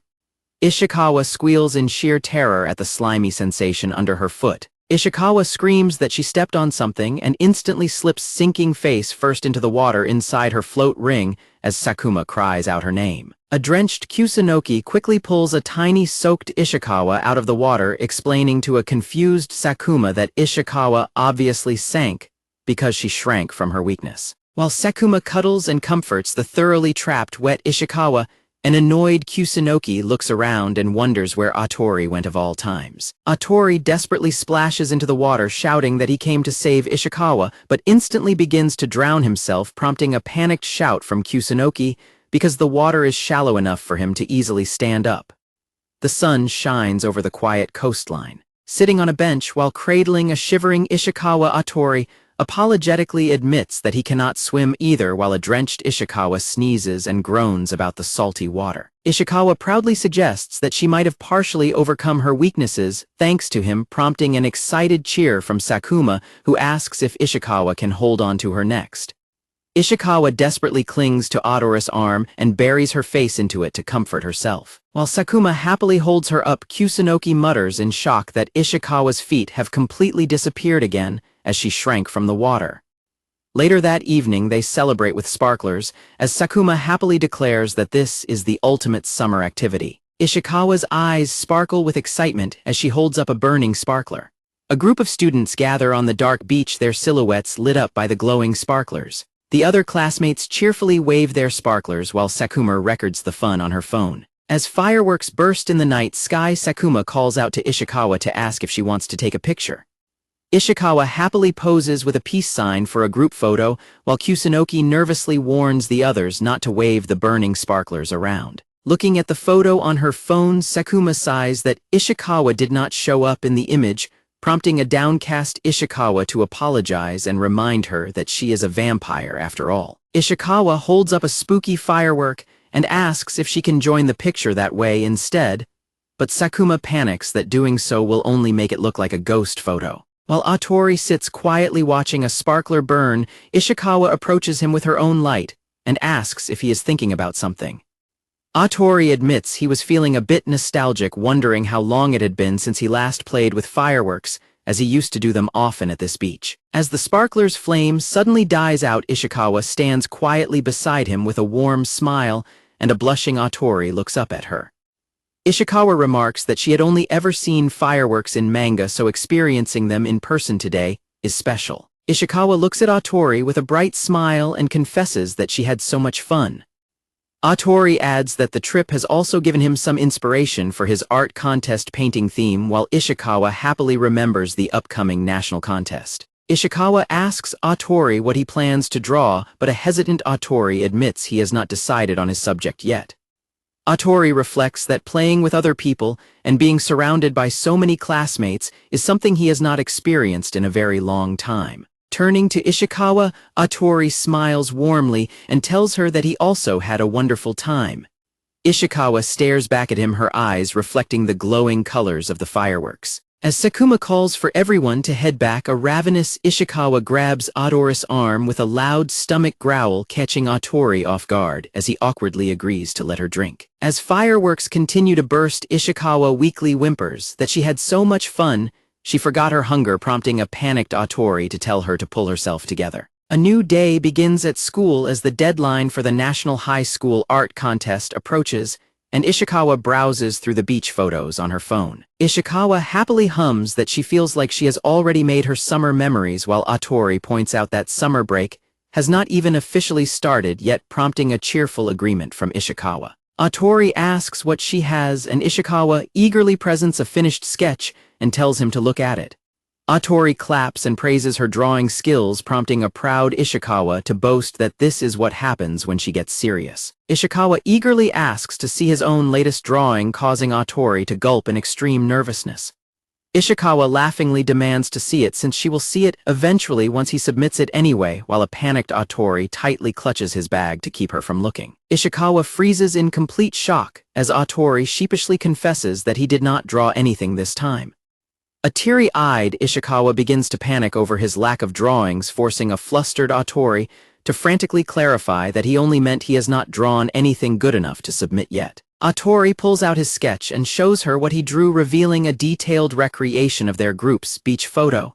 Ishikawa stares at the drawing in complete wide-eyed wonder. When a classmate notes that Ishikawa never appears in photos, Atori confesses that it bothered him slightly, so he wanted to make sure she could still have some memories of their trip. Atori blushes and explains that is why he wanted her to have the drawing, making Ishikawa stutter in embarrassment. Atori nervously looks away and apologizes for being so presumptuous. Ishikawa stares back at him silently, her eyes filling with tears from his kindness. She clutches the drawing tightly to her chest. Ishikawa suddenly bursts into tears and trembles, throwing a panicked Atori into a frantic apology as he asks if she is all right. Wiping her tears, Ishikawa eagerly shows him a list of sightseeing spots on her phone, declaring that she has a whole bunch of other places she wants to visit with him. Ishikawa bounces up and down in excitement as she shows him bookmarked spots with pretty stars, while Atori smiles gently and mumbles in agreement. Ishikawa cuddles on Atori's lap while clutching her drawing, happily begging him to go back to the beach with her again soon. Suddenly, Sakuma and Kusunoki burst through the door, loudly screaming that they are coming along too, leaving a startled Atori to marvel at how incredibly sharp their ears are. A new chapter begins as Ishikawa sits in front of a desk fan to stay cool with a slice of watermelon. Cicadas buzz loudly around the school building on an incredibly hot summer day. She arrives at the door of the art club room.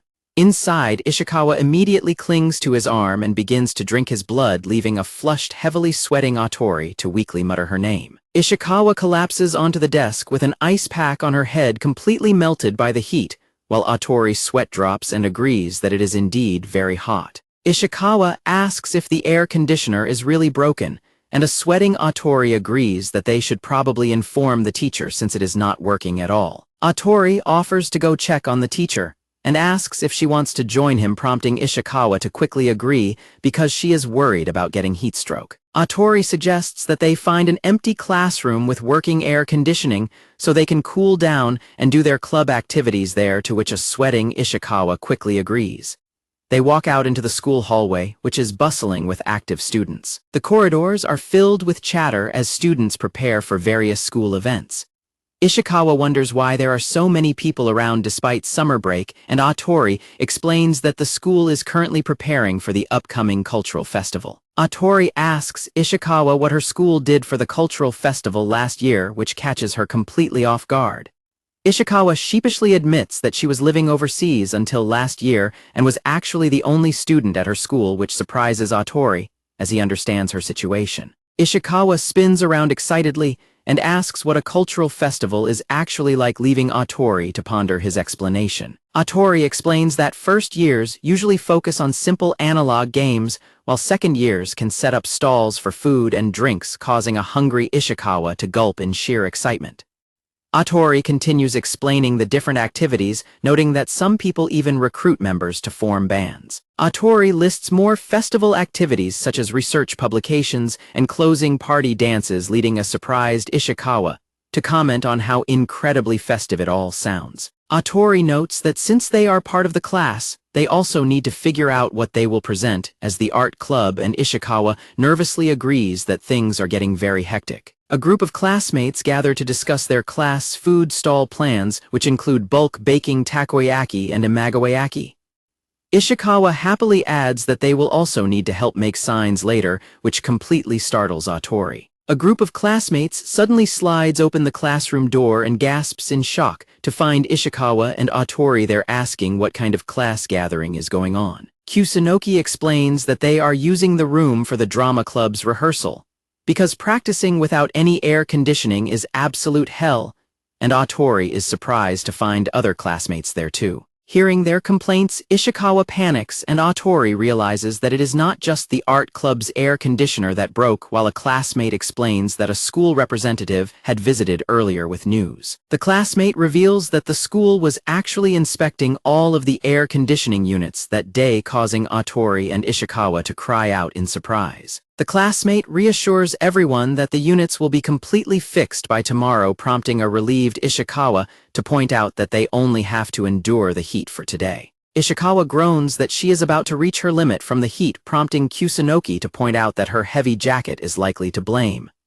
Sakuma then excitedly interrupts, pointing out that they are giving away something good nearby, which catches Ishikawa's attention. A sign posted for the science club announces that an active taste test is currently in progress with a strict limit of 2 items per person. A student from the science club cheerfully greets them and apologizes for the wait as he hands out wrapped ice pops from their taste test corner. Ishikawa happily munches on her ice pop, humming in pure contentment as she enjoys the refreshing treat. Ishikawa suddenly shivers and complains about the extreme cold, while Atori happily notes that he is already eating his second ice pop. Nearby, Sakuma and Kusunoki enjoy their own treats, as it is confirmed that the school's air conditioning was soon fixed without any further incidents. A classmate announces that their class has officially decided on their festival attraction, displaying the assigned roles for the interior and outfits on the blackboard, and noting that everyone will be required to wear a maid outfit at least once. Sakuma excitedly declares that their specific group will be in charge of making the outfits, prompting a loud celebratory cheer from Kusunoki, Ishikawa, and Atori. The group gathers in the classroom to work on the festival outfits, with Atori measuring fabric and Kusunoki operating a sewing machine, while Sakuma and Ishikawa handle the materials. Sakuma proudly holds up a completed maid outfit, exclaiming that they just fixed up some items off the shelf, but it looks super cute.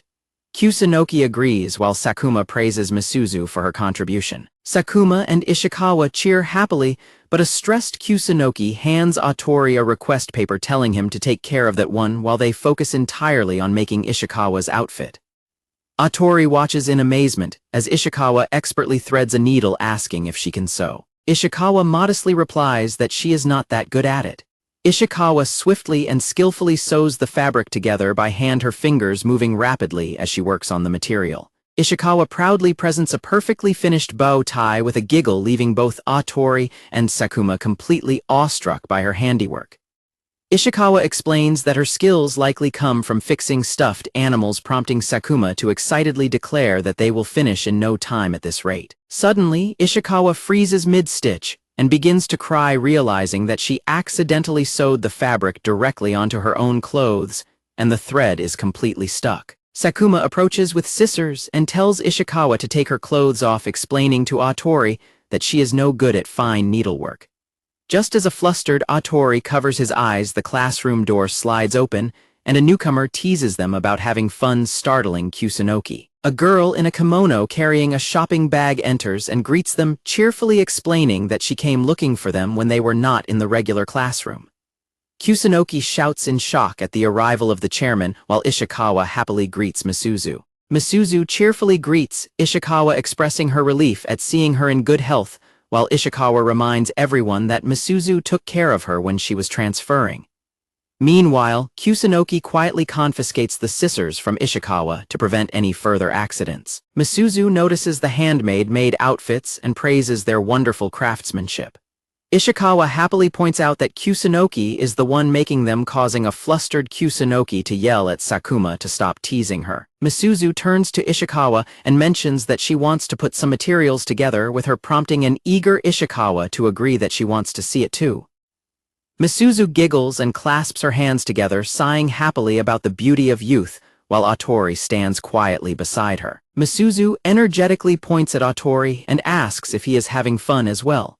A startled Atori stammers out a hesitant confirmation, to which Misuzu cheerfully replies that she is glad to hear it. Misuzu takes a seat next to Atori and remarks that since Ishikawa seems to be doing fine, she has absolutely nothing left to worry about, leaving Atori to wonder what she meant by that. Misuzu turns to Atori and mentions that Ishikawa told her he had been taking care of her, prompting Atori to modestly try and downplay his involvement. Misuzu explains that when Ishikawa first transferred to the school, she was actually incredibly meek and mild-mannered, noting that she herself only talked to Ishikawa from time to time. Misuzu happily notes that Ishikawa has really perked up since enrolling, while Atori thinks back to Ishikawa's current chaotic behavior and realizes she has completely changed her entire personality. Ishikawa cheerfully announces her return as she walks back into the room holding the maid outfit, having successfully taken off her ruined clothes, while Sakuma and Kusunoki watch her arrive.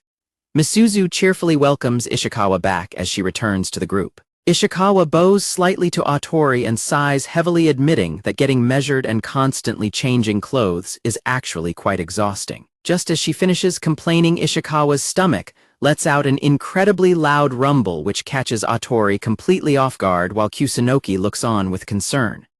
Misuzu giggles and playfully notes that Atori is taking much more care of Ishikawa than she ever did. She then hands out melon bread to Sakuma and the others, while Atori tells Ishikawa to go ahead, prompting a happy cheer from her.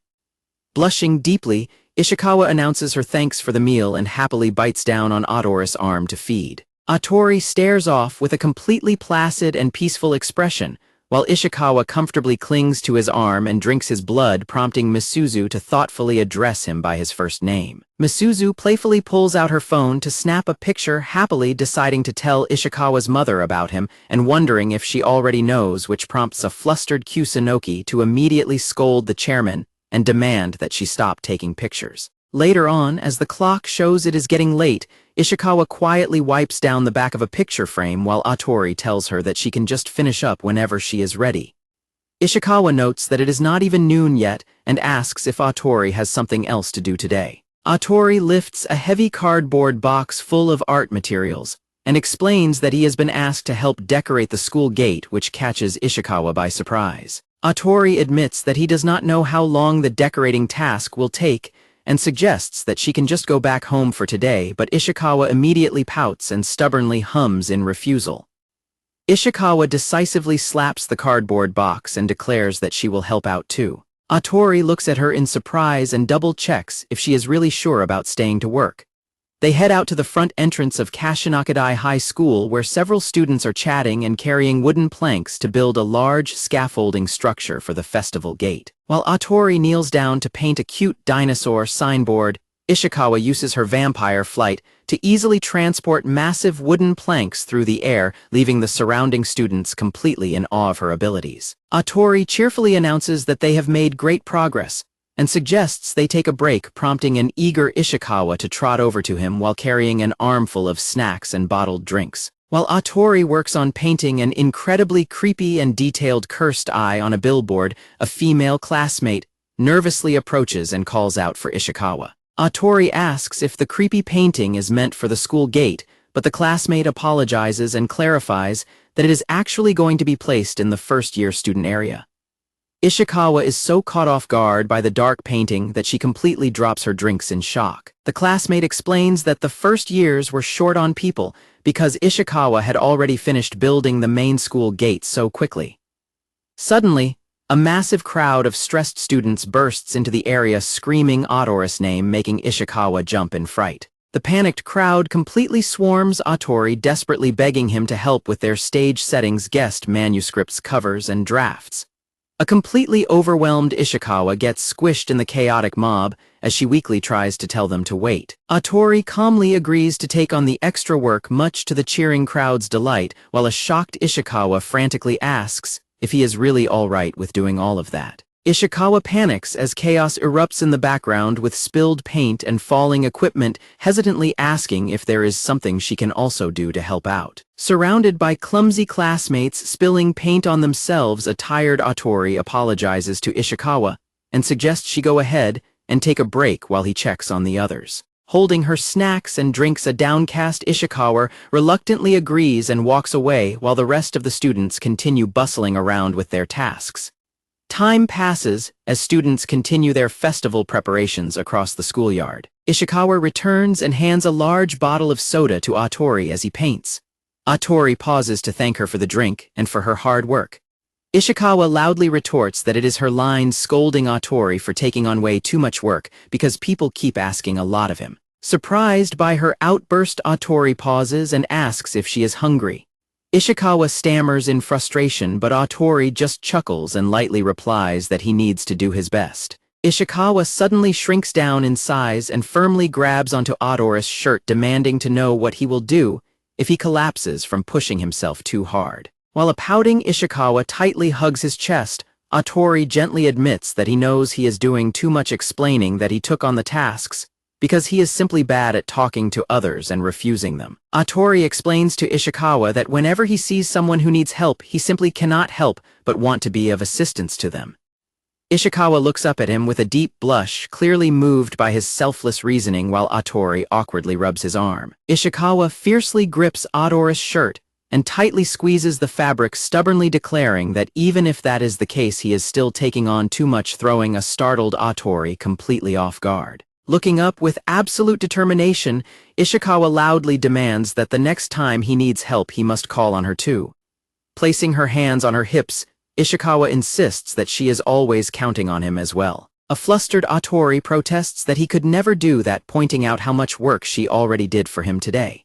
Ishikawa crosses her arms and blushes shyly, admitting that even if she had not helped earlier, they are good friends and she just wants to be relied on a little bit too. Atori smiles gently and softly asks if maybe he could rely on her, then prompting an overjoyed Ishikawa to eagerly accept and thank him. Ishikawa happily cheers in agreement, but Atori nervously interrupts to confess that he actually plans to do even more work right after this. Just as Ishikawa suggests, they quickly get back to work. Both of their stomachs simultaneously let out massive, deafening growls. The two of them stand completely frozen in place, trembling and blushing in extreme embarrassment over their loud stomachs as an awkward silence sets in. Sitting on a tarp surrounded by art supplies, Atori munches on a melon bread while letting Ishikawa feed on his arm, gently suggesting that they eat first. Ishikawa happily agrees with her mouth full.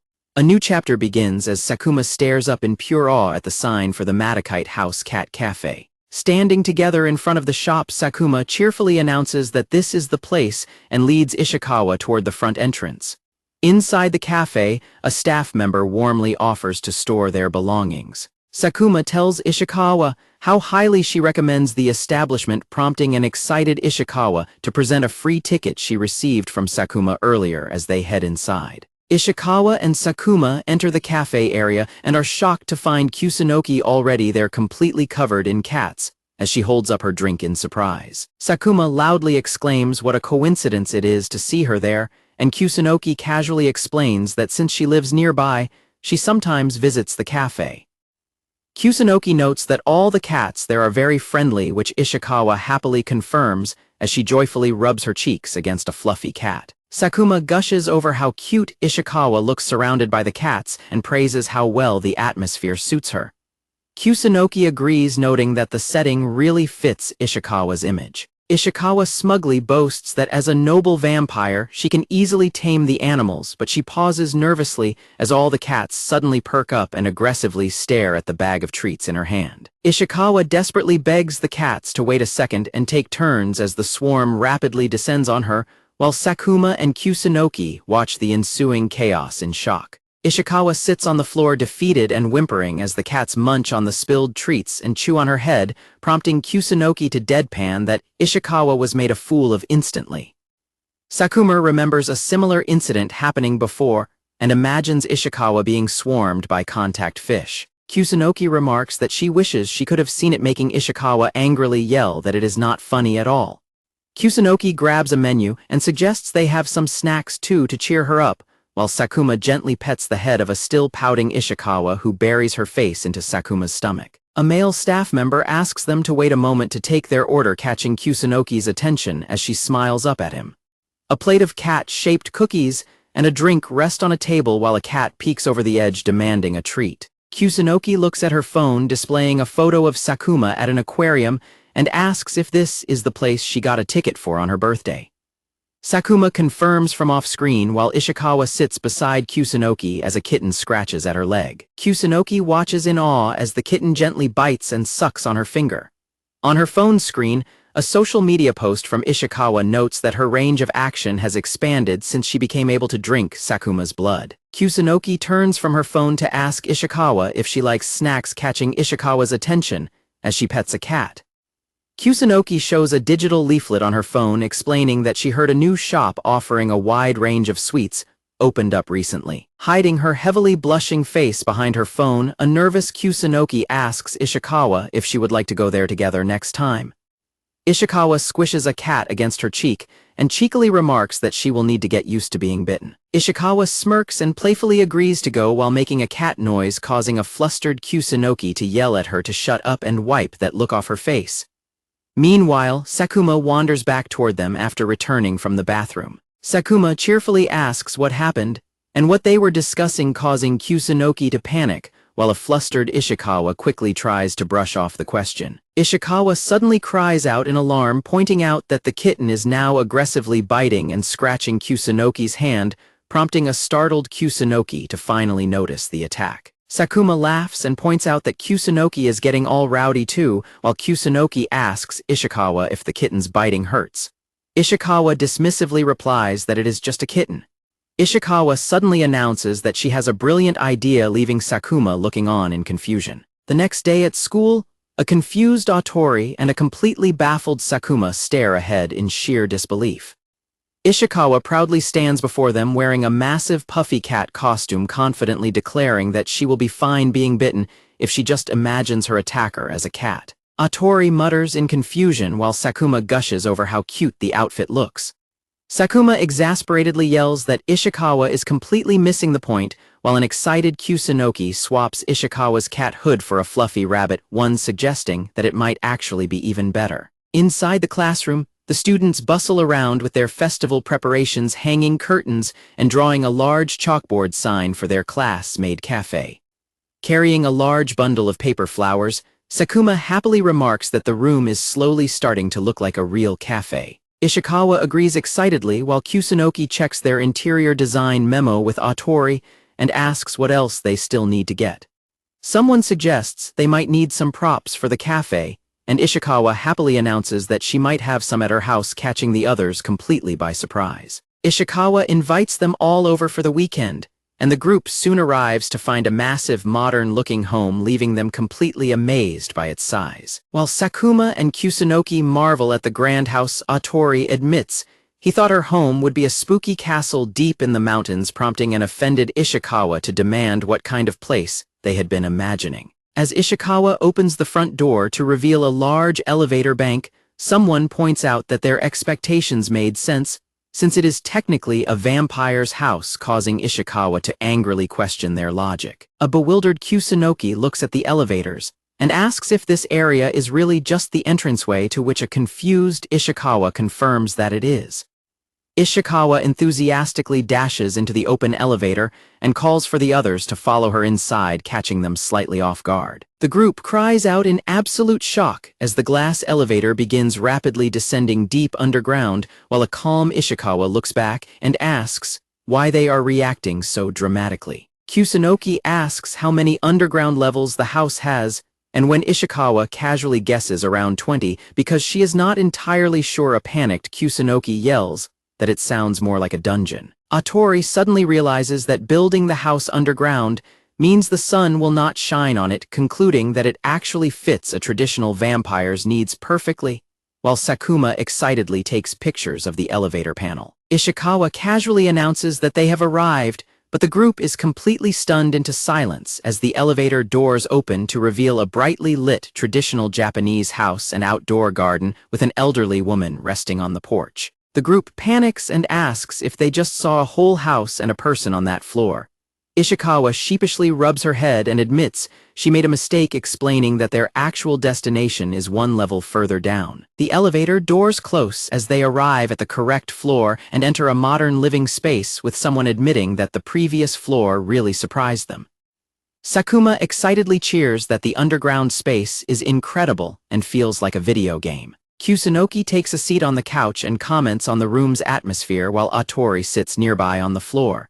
Looking around the spacious kitchen and living area, an amazed Atori notes that the house is still incredibly huge. Sakuma excitedly investigates a glass cabinet, suggesting there might be secret traps or password locks hidden inside.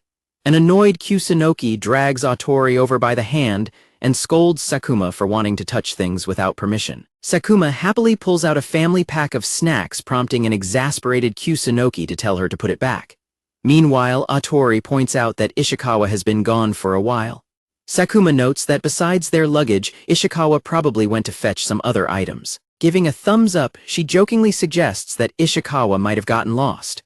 Someone laughs at the absurd idea of Ishikawa getting lost in her own home, but as they picture her clumsily trapped inside a rolled-up blanket, the group suddenly realizes that it is highly possible. As the group decides to go look for her, long strands of dark hair begin to creep out from the dark space beneath a nearby cabinet right next to a dropped smartphone. Atori casually mentions his smartphone and reaches under the cabinet to retrieve it, completely unaware of the terrifying bloodshot eye glaring at him from the deep shadows.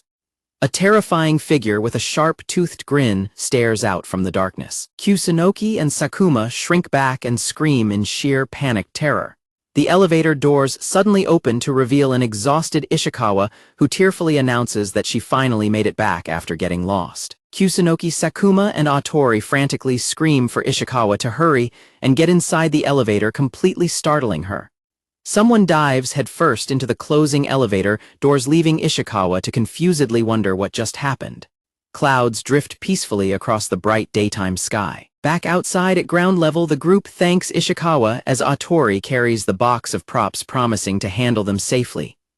Ishikawa relays a message that Misuzu told her to leave the props to her. Sakuma cheerfully suggests they hang out again, to which Ishikawa agrees, while casually warning them to be careful of ghosts. The sudden mention of ghosts instantly paralyzes Sakuma and Kusunoki in absolute fear. Ishikawa smiles warmly and waves goodbye as the group heads off. As she stands near the door, Ishikawa suddenly hears a weak muttering sound and looks down in surprise. A tall, beautiful vampire woman bursts into tears, wailing her daughter's nickname, while a shocked Ishikawa looks up and realizes it is her mother. Ishikawa's mother tearfully asks if her friends have already gone back home.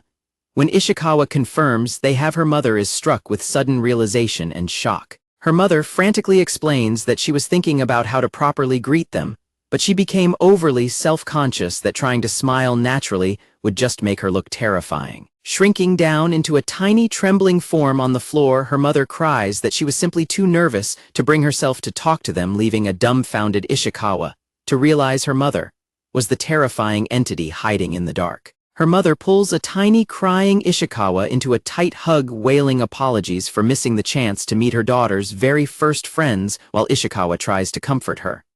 Ishikawa casually informs her mother that there is apparently a ghost in the house. Her mother gasps in fear and suggests they sleep together tonight, prompting a happy cheer from Ishikawa. Meanwhile, as the group walks home with the borrowed props, an excited Sekuma remarks on how surprising the visit was, prompting a terrified Kusunoki to yell at her for looking like she actually had fun. Later, Ishikawa's mother excitedly calls Misuzu on the phone to declare that she wants to attend the cultural festival too, though the elusive director casually replies that she does not really care. Misuzu points out that getting hit by sunlight usually puts Shurayuri in a terrible mood, but Shurayuri confidently insists that everything will be completely fine. Shurayuri cheerfully suggests that she can just hide inside Misuzu's clothes to avoid the sun, happily adding that she will wait to be picked up.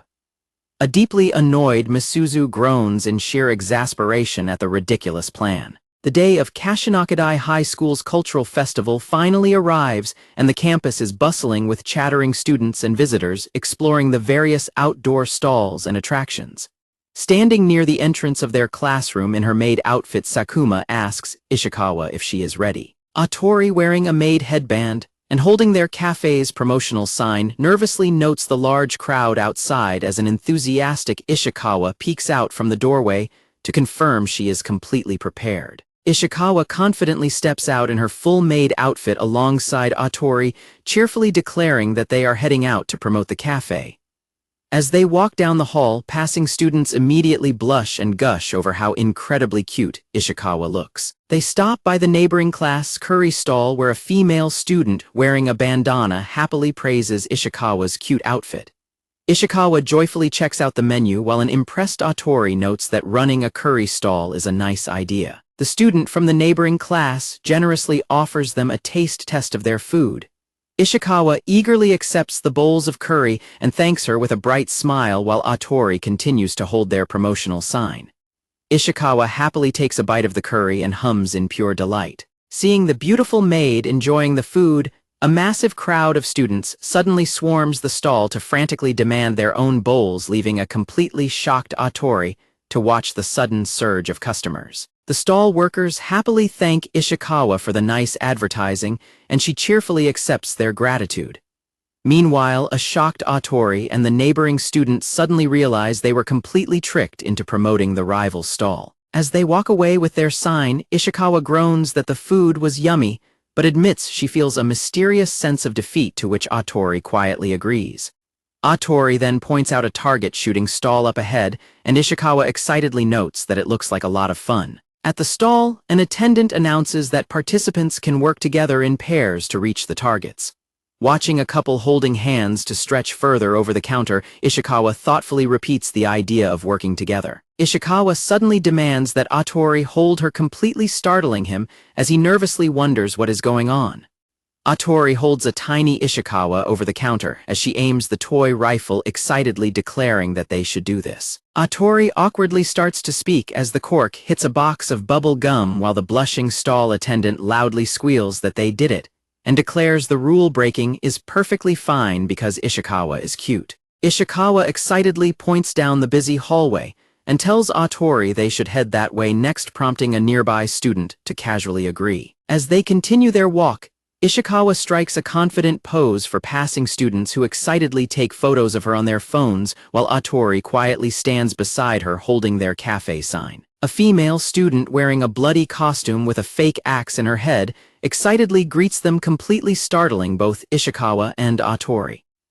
Ishikawa excitedly points toward the stage in the auditorium, where a large crowd of students is gathered to watch a theatrical play. On the stage, a student band performs a high-energy concert for a cheering crowd with their hands raised in the air. As time passes, Atori and Ishikawa watch the various visitors around the school, while an exhausted Sakuma takes a turn holding the promotional sign and playfully flirts with the passing crowd. Sitting completely exhausted on a nearby bench, Ishikawa stares off into space while passing students marvel at the festival and remark that they completely forgot they were even at school. Misuzu cheerfully arrives in a kimono holding festival food and water balloons, declaring the year a huge success, and praising Ishikawa's cute uniform, prompting Ishikawa to happily greet her and ask if she is having fun. Misuzu tells them to look outside because the front desk is a mess. Atori asks if that many people are coming, and Ishikawa happily agrees while munching on a snack from Misuzu. Sakuma appears and adds that the school gate is also packed with people, making Atori pause in realization as he thinks about the gate. A large crowd of visitors gathers around the elaborate cultural festival gate, taking pictures and chatting amongst themselves. Ishikawa enthusiastically points out that the gate is a super popular spot, while an overwhelmed Atori nervously notes the massive number of people arriving. Sakuma asks Atori if he made the gate, explaining that she heard about his involvement from the others, which completely surprises him. A blushing Atori stammers that he only helped a little, but a passing classmate loudly insists he should not be so humble since the gate was completed thanks to him. Transforming into her tiny bat-winged form, Ishikawa flies over the crowd and proudly announces that Atori did almost all of the art and decorations himself, despite having other work to do. A tiny Ishikawa gives a confident thumbs up, proudly declaring to everyone how amazing Atori is. Sakuma mischievously grins and teasingly repeats Ishikawa's praise to a heavily sweating and blushing Atori. A deeply flustered Atori quietly thanks Ishikawa as she giggles happily on his arm, while Misuzu loudly congratulates him in front of the smiling crowd. A classmate points out that Atori was also the one who decorated the popular school gate, prompting a deeply embarrassed Atori to yell at everyone to stop, while Ishikawa and Misuzu happily tease him. The class-made cafe is officially open for business, with the staff quickly welcoming the incoming guests and apologizing for the delay. Ishikawa serves the customers their food and drinks with a polite greeting, prompting the delighted guests to squeal in pure excitement over how cute she looks. Watching from behind the staff door, Sakuma marvels at the massive rush of customers, while Atori notes that Ishikawa is an absolute hit as guests outside loudly beg to take pictures of her. Inside the beautifully decorated cafe, the classmates happily chat about how their hard work paid off, noting that the luxurious accessories they borrowed from Ishikawa's house have successfully set a perfect atmosphere for the guests. Sakuma teasingly points out that Atori looks incredibly cute in his outfit as well, prompting a deeply embarrassed Atori to cover his face in shame, while the others look on with mixed amusement and annoyance. Misuzu excitedly greets an entering customer with a loud welcome home, only to quickly realize she used the wrong phrase for their cafe, while the guest looks on in confusion. Ishikawa jumps forward in surprise when she realizes someone has arrived, and Misuzu cheerfully replies that she of course had to visit, adding that she did not come alone. Misuzu explains that she brought a rather selfish customer who really wanted to meet everyone, leaving Atori, Sakuma, and Kusunoki completely bewildered.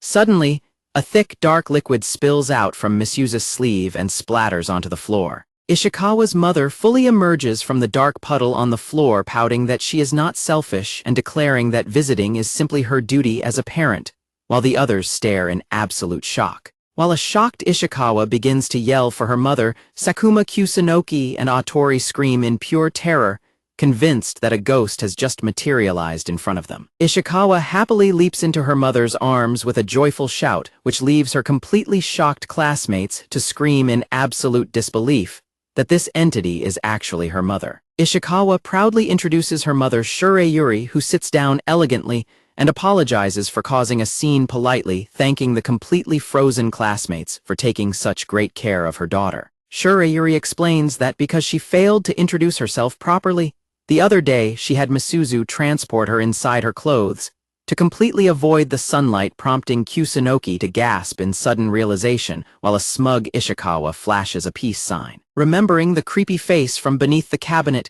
Kusunoki and Sakuma sweat nervously as they realize they might have reacted horribly to her during their visit the other day. As the busy chatter of the cafe continues around them, Shurayuri quietly glances at Atori, prompting the nervous boy to quickly ask if she needs anything. Shurayuri bows repeatedly and deeply thanks Atori for always giving his blood to Ishikawa, causing a deeply flustered Atori to frantically wave his hands and tell her that it is nothing while asking her to please lift her head. Sakuma cheerfully remarks that Ishikawa's mother is a total beauty, and adds that Ishikawa is always happily talking about how Atori is constantly helping her, which leaves a blushing Atori to quietly wonder if she really does. Overwhelmed with emotion, Shurayuri aggressively demands to know how she can ever properly express her gratitude, revealing her sharp fangs and an incredibly fierce face that completely terrifies Atori and Misuzu as they scream for her to look at her expression. Shurayuri gasps and frantically stammers that she was only trying her best, prompting Misuzu to calmly tell her that she does not need to be so tense, and explain to Atori that her scary face only happened because she is so incredibly nervous. Shurayuri frantically apologizes and admits that she has been deeply worried about Ishikawa since yesterday, while she and Atori awkwardly panic and bow to each other just as someone calls out from behind the door that they are back. Sakuma and Ishikawa return carrying trays of food and drinks, prompting a highly worried Shurayuri to run over and frantically ask if they are okay, and if the trays are too heavy, while a frustrated Ishikawa tells her mother to cut it out. Misuzu gasps in absolute delight at her pancake, excitedly asking if the cute chocolate face drawn on it is meant to be her, while a proud Ishikawa giggles and happily confirms that she got it right. As Shurayuri looks down at her own pancake, Atori softly explains that Ishikawa has actually been practicing her chocolate art behind the scenes, leaving a highly impressed Shurayuri to marvel at her daughter's skills. Ishikawa proudly declares to her mother that her drawing success is entirely thanks to Atori for patiently teaching her how to draw, leaving a blushing Atori to look on in silence. Shurayuri looks at Atori with a deeply touched and emotional expression, her eyes sparkling with tears of genuine gratitude.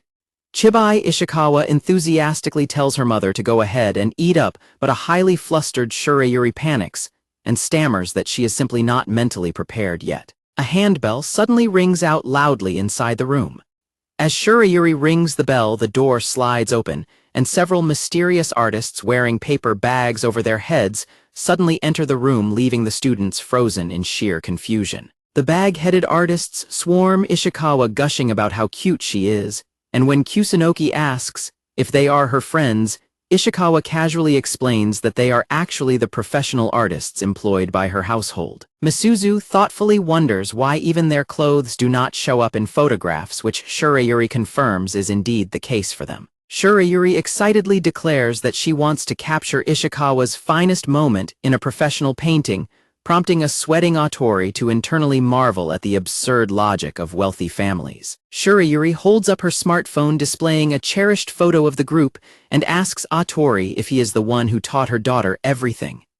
A blushing Atori is caught off guard as Ishikawa runs over to him and calls out his name. Ishikawa excitedly gathers everyone together for a group pose, explaining that the artists have agreed to paint all of them, forcing a protesting Atori to reluctantly join in despite wearing his maid uniform. Shurayuri cheerfully promises to send everyone their own copy of the painting once it is finished, leaving the sweating classmates to quietly marvel at her massive wealth. The school cultural festival progresses to the final closing party, with students gathered outside in front of a large stage banner amidst lively chatter. As the stage announcer thanks the crowd and prepares to introduce the next event, a tiny Ishikawa tells Atori that they need to go get ready soon, while Sakuma and Kusunoki stand nearby. Atori admits that he is starting to feel incredibly nervous, prompting Sakuma and Kusunoki to curiously ask him what is wrong and if something major is about to happen. Ishikawa proudly reveals that she is actually going to perform in the finale of the closing event,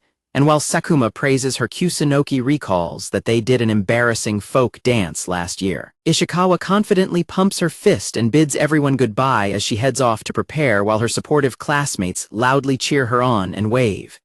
Inside, the school signs point the way toward the calligraphy exhibition on the 5th floor and the art club's ongoing exhibition room. Ishikawa strikes a dramatic pose wearing a large vampire cape, while a highly worried Atori repeatedly fusses over her, asking if her clothes fit properly and if her shoelaces are tied, which prompts a tiny annoyed Ishikawa to insist she is perfectly fine. Atori admits he cannot help but worry and asks Ishikawa if she wants a drink, but a tiny Ishikawa politely declines while continuing to happily munch on his arm to feed. Ishikawa points out that she is actually much more worried about Atori than herself, and although Atori tries to claim he is fine, he immediately gets dizzy and stumbles, prompting a frustrated Ishikawa to yell that she warned him. A smartphone suddenly buzzes loudly on a desk, while Ishikawa continues to scold Atori from off-screen for pushing himself way too hard despite being so exhausted. Ishikawa firmly pushes Atori down onto a chair and tells him to rest, then energetically slides open the window as she excitedly announces that it is finally time for her show. Holding a large bag, Ishikawa crouches on the windowsill and cheerfully bids Atori farewell before leaping out into the night sky. Outside in the crowded courtyard, Sakuma Kusunoki and the other students chatter excitedly as the announcer loudly declares that the finale show is finally beginning. From high above the courtyard, wrapped candies and colorful confetti begin to rain down on the massive crowd gathered around the stage. Sakuma happily screams Ishikawa's name as Kusunoki marvels at the falling candy, while a deeply touched Shurayuri tears up with joy alongside Misuzu and her household artists in the background. Flying high above the stage, Ishikawa happily scatters the candy from her bag and loudly thanks everyone for all of their hard work during the cultural festival. As the crowd loudly praises her, a wobbling Atori leans out of the classroom window to call out his thanks to Ishikawa, frantically yelling for her to be careful up there. Ishikawa flashes a bright smile and a peace sign toward the classroom, and Atori happily throws a peace sign back from the window. Stepping back inside through the classroom window, a smug Ishikawa smirks and asks if she was not incredibly cool out there.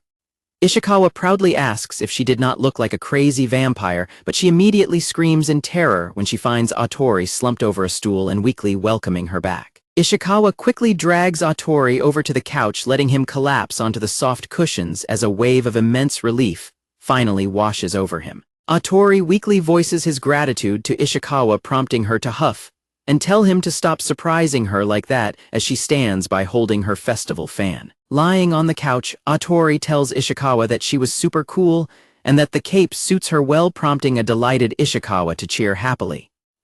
Ishikawa throws a victory sign and eagerly asks if this means her very first cultural festival was a massive success, and Atori happily agrees. Atori apologizes for relying on her to do so much work during her very first festival, but Ishikawa reassures him that the preparations were incredibly fun and asks if she was helpful, which he warmly confirms. Closing his eyes as he drifts off to sleep, Atori softly confesses that he is truly glad she is there with him.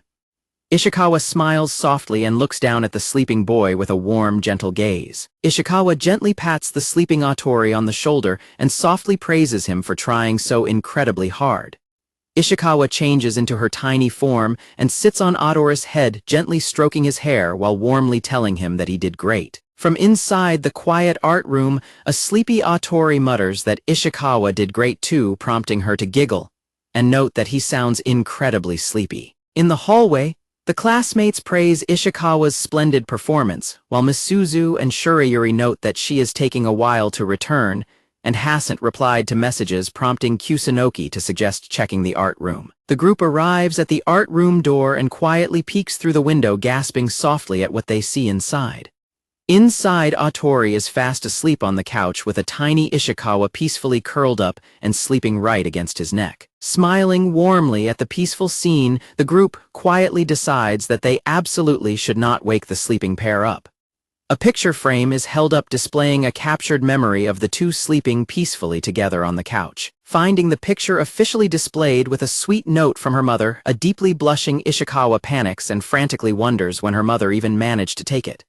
A new month begins, and Atori sits at his family's miso shop wearing an apron while checking his phone. The register counter displays various shop items, including local miso snacks and bottles of Japanese wine on display. Atori checks a text message from Ishikawa containing details about a hamburger buffet restaurant for their festival after party, noting that there is still some time left before the event. Ishikawa sends another message offering to come pick Atori up so they can head to the party together, prompting a stretching Atori to decide to do some cleaning while he waits. Atori raises his hand to touch his neck as he pauses to reflect on their recent interactions. Leaning over the shop counter with his heart pounding wildly, Atori suddenly blushes and sweats in sheer panic as he realizes that Ishikawa has actually just been taking care of him this entire time. Squeezing his eyes shut in deep guilt, Atori laments that he let Ishikawa help him out so much during the cultural festival, leaving him feeling absolutely terrible about it. With a heavy sigh, Atori slumps over the counter before grabbing a mop and starting to sweep the shop floor to distract himself. As he pushes the mop back and forth across the floor, Atori fondly remembers how incredibly cool Ishikawa was throughout the entire cultural festival. He recalls how she truly put in her utmost effort, supported everyone, and proved to be both highly skillful and incredibly good at handling difficult tasks. Reflecting on a shiny sake bottle, Atori remembers that she was extremely popular with the customers, even though she was far busier than him, leaving him to think about his own shortcomings. While dusting off the bottles on a shelf, Atori cringes at his own pathetic behavior, remembering how he simply got tired and fell asleep in the end, while Ishikawa was busy watching over him.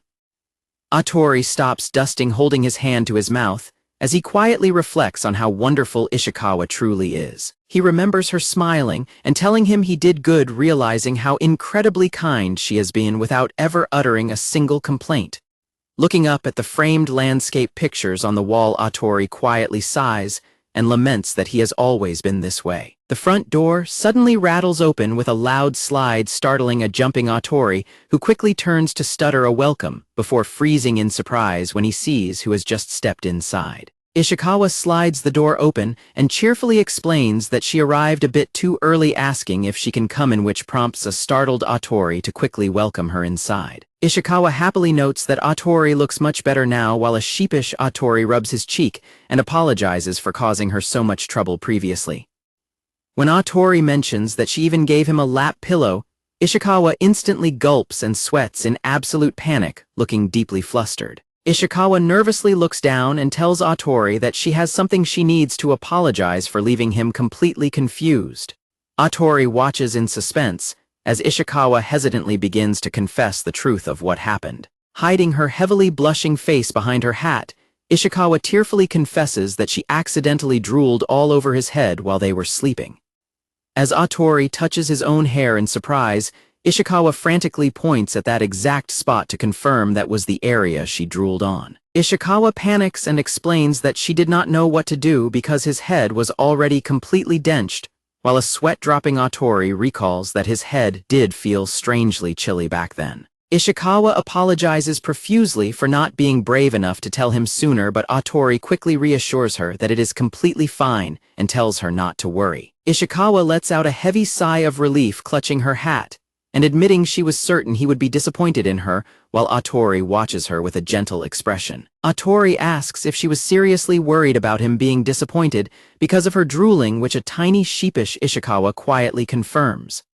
Atori cannot help but start to chuckle quietly, leaving a highly flustered and sweating Ishikawa to stare at him in complete surprise. Atori bursts out laughing and tells Ishikawa that she is incredibly funny, prompting a panicked tiny Ishikawa to fly around and frantically demand to know what is so amusing. At the restaurant, Atori gently wipes a tiny Ishikawa's face with a napkin while she pouts that he is being weird, prompting a smiling Sakuma to comment on how they are such incredibly good friends. On a clear day, some students sit on the school rooftop enjoying their lunch together when someone slides the door open to join them. The students let out an excited gasp as they open their beautifully prepared bento lunch boxes, showcasing a massive variety of colorful and delicious food. Sakuma happily remarks on how fun it is to eat outside like a picnic, prompting Kusunoki to scold her for already finishing half of her food before lunchtime even starts. Atori nervously asks Ishikawa if she is okay with the strong sunlight, but a confident Ishikawa shakes a bag full of sunscreen bottles and declares that she came completely prepared. Ishikawa admits that she is glad she can handle the sunlight so well despite it not being very vampire-like, prompting Atori to remind her that she even wore a swimsuit at the beach and urge her not to push herself too hard. Ishikawa proudly pops on her hat to show she brought that too, while Sakuma sneaks a hand over to snatch some food from Kusunoki's bento and praises Ishikawa. A furious Kusunoki yells at Sakuma, demanding to know why she is eating her food, while a guilty Sakuma sweats nervously with her mouth completely full. Sakuma whines that the tamagoyaki was just too delicious, And when Ishikawa agrees with her, and even angrier, Kusunoki demands that they stop making excuses. Kusunoki angrily grinds her knuckles into Sakuma's head, while a smiling Ishikawa watches them and warmly notes that the two of them actually get along incredibly well, despite all their bickering. Atori agrees that they are close despite being so completely different, prompting a grinning Ishikawa to suddenly spark an idea. Ishikawa curiously asks if the two of them are childhood friends, leading a thoughtful Sakuma to try and remember when they first met. Sakuma happily remembers that they were classmates in middle school, but Kusunoki deadpans that they hardly ever spoke back, then recalling how Sakuma was always noisy and trying to copy homework while she was trying to study. Kusunoki thinks back to that exact time of year, recalling how she crept through the bushes to feed stray cats, whispering for them to keep quiet so they would not get caught. Kusunoki was horrified to discover Sakuma squatting in front of the cats and offering them all sorts of human snacks like dried squid, prompting Kusunoki to wonder what kind of bizarre ritual was taking place. Grabbing her head in frustration, Kusunoki loudly scolded Sakuma for trying to feed dried squid to cats and demanded she clean up the mess immediately. Kusunoki instead provided a proper bowl of actual cat food, which the stray cats happily crowded around and began to munch on. Watching the cats eat so peacefully, both Kusunoki and Sakuma instantly blushed and softened, completely mesmerized by how adorable they were. Sakuma gushed over how cute the cats were, and when she teased Kusunoki about being a cat lover, a defensive Kusunoki blushed deeply and asked if she had a problem with that. Sakuma smiled and explained that she loved cats too, though she actually had a pet dog at home, prompting a curious Kusunoki to ask what breed it was and learn it was a Pomeranian. Sakuma held up her phone to show a picture of her pet, proudly boasting that her dog was incredibly responsible. Sakuma giggled as she recounted a time her pet got extremely angry at her and smacked her hand away when she tried to sneakily snatch some delicious food. Hearing the ridiculous story, Kusunoki tried to hold back her laughter before finally bursting out laughing at Sakuma's expense. Ishikawa finishes explaining how the two girls first met, while Sakuma can be heard laughing in the background and calling her an idiot, prompting a pouting Ishikawa to complain that her friend is being mean. Kusunoki explains that the rest of their friendship just sort of happened, jokingly calling Sakuma a rare animal, while Sakuma adds that the stray cats they fed back then were eventually adopted by a local cat cafe. Ishikawa marvels at how interesting it is that they became close friends through such an unexpected meeting, despite being so different, and Atori nods in agreement. Sakuma raises her finger and mentions that speaking of unexpected meetings, she has something to say, catching a chewing Kusunoki's attention. Sakuma points out that the exact same thing applies to Ishikawa and Atori, while a tiny Ishikawa comfortably clings to her usual spot on Atori's chest, leaving him completely startled. As Atori and a tiny Ishikawa look at each other and wonder if that is really the case, Sakuma giggles and teasingly points out that both of them are blushing heavily. A new teaching intern named Shirota Makoto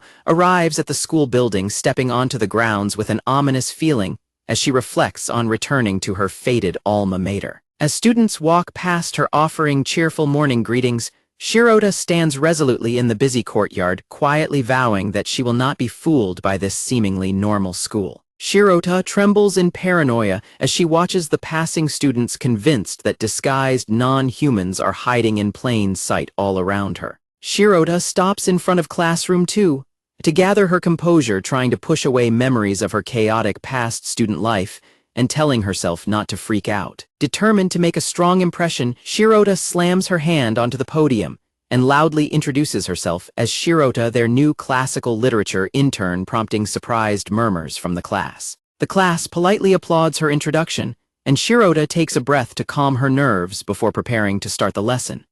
Shirota freezes in absolute horror when she looks at the students and realizes that Ishikawa is sitting calmly at her desk, staring directly at her with an intense gaze. Shirota notes that Ishikawa radiates a completely different sparkling aura, while a dazed Atori sits right next to her looking completely blank. Shirota suddenly gasps and freezes in a panic, prompting the confused students to ask if their new teacher is all right. Shirota tells herself that she needs to focus on her teaching, turning to the blackboard to begin explaining an example sentence to her class. Shirota immediately calls out several students for exchanging letters, reading books during class, and waving an inappropriate fan, catching everyone completely by surprise. Shirota scolds her students for being too careless, prompting the amazed class to whisper that she must have eyes in the back of her head, while they quickly scramble to hide their belongings. Looking out at the class, Shirota internally admits that her sheer terror of Ishikawa actually sharpened her senses, though she sheepishly notes that it was somewhat helpful for maintaining classroom order. Shirota flinches violently when her heightened senses pick up a suspicious rustling and crunching sound coming directly from Ishikawa's desk. Resolving not to let any suspicious behavior slide, Shirota reaches down to confiscate whatever Ishikawa is hiding behind her textbook. Vowing that she absolutely cannot ignore suspicious behavior from non-humans, Shirota angrily snatches the item straight out of Ishikawa's hands. Shirota is stunned to find that Ishikawa's desk is a complete mess covered in opened packages of cookies, candy, and snacks, while the tiny vampire happily munches away. A startled Ishikawa quickly tries to apologize with her mouth full, while Shirota stands frozen in absolute disbelief, until Atori raises his hand to intervene. Atori holds a tiny, embarrassed Ishikawa and explains that she is bad at sucking blood, and gets hungry, easily adding that she has official permission to eat early, which leaves a sweat-dropping Shirota to quietly accept the explanation. Ishikawa bites directly into Atori's arm to feed, while he calmly tells Shirota to go ahead and continue with the class, leaving the terrified intern screaming inside her head. Shirota frantically points out that Atori's blood is being sucked right in front of them, but a classmate casually dismisses it as their normal routine, which only makes the intern panic even more. Atori smiles peacefully as Ishikawa feeds on his arm, explaining to the horrified intern that he is perfectly okay with it, and that it actually puts him at ease. Shirota stands in utter shock at Atori's casual attitude, while the surrounding classmates happily smile and chat with warm, gentle expressions. While Shirota marvels at Atori's incredible broad-mindedness and relaxed composure, despite being bitten, Atori gently tells Ishikawa that she could have just asked him, and a blushing Ishikawa sheepishly replies that he looked too sleepy to be disturbed. Shirota notes with complete bewilderment that all of the classmates are looking over the two of them with immense warmth in their eyes. Shirota takes a deep breath and places her hand on her chest, telling herself that she absolutely will not be fooled by this seemingly peaceful environment. Shirota begins to wonder if she is simply being too paranoid, but she is suddenly startled when Ishikawa abruptly leaps out of her seat and shouts a question to her. Ishikawa marches right up to Shirota and confesses that she has been looking at her this entire time, causing a terrified Shirota to flinch back in sheer panic, while Atori and Kusunoki watch in confusion. Ishikawa blushes and admires Shirota, praising her for being so graceful and confident, and declaring that she wants to be a cool person just like her, leaving a highly flustered Shirota completely speechless. Squeezing Shirota's hand tightly, a blushing Ishikawa desperately asks what she must do to become cool like her.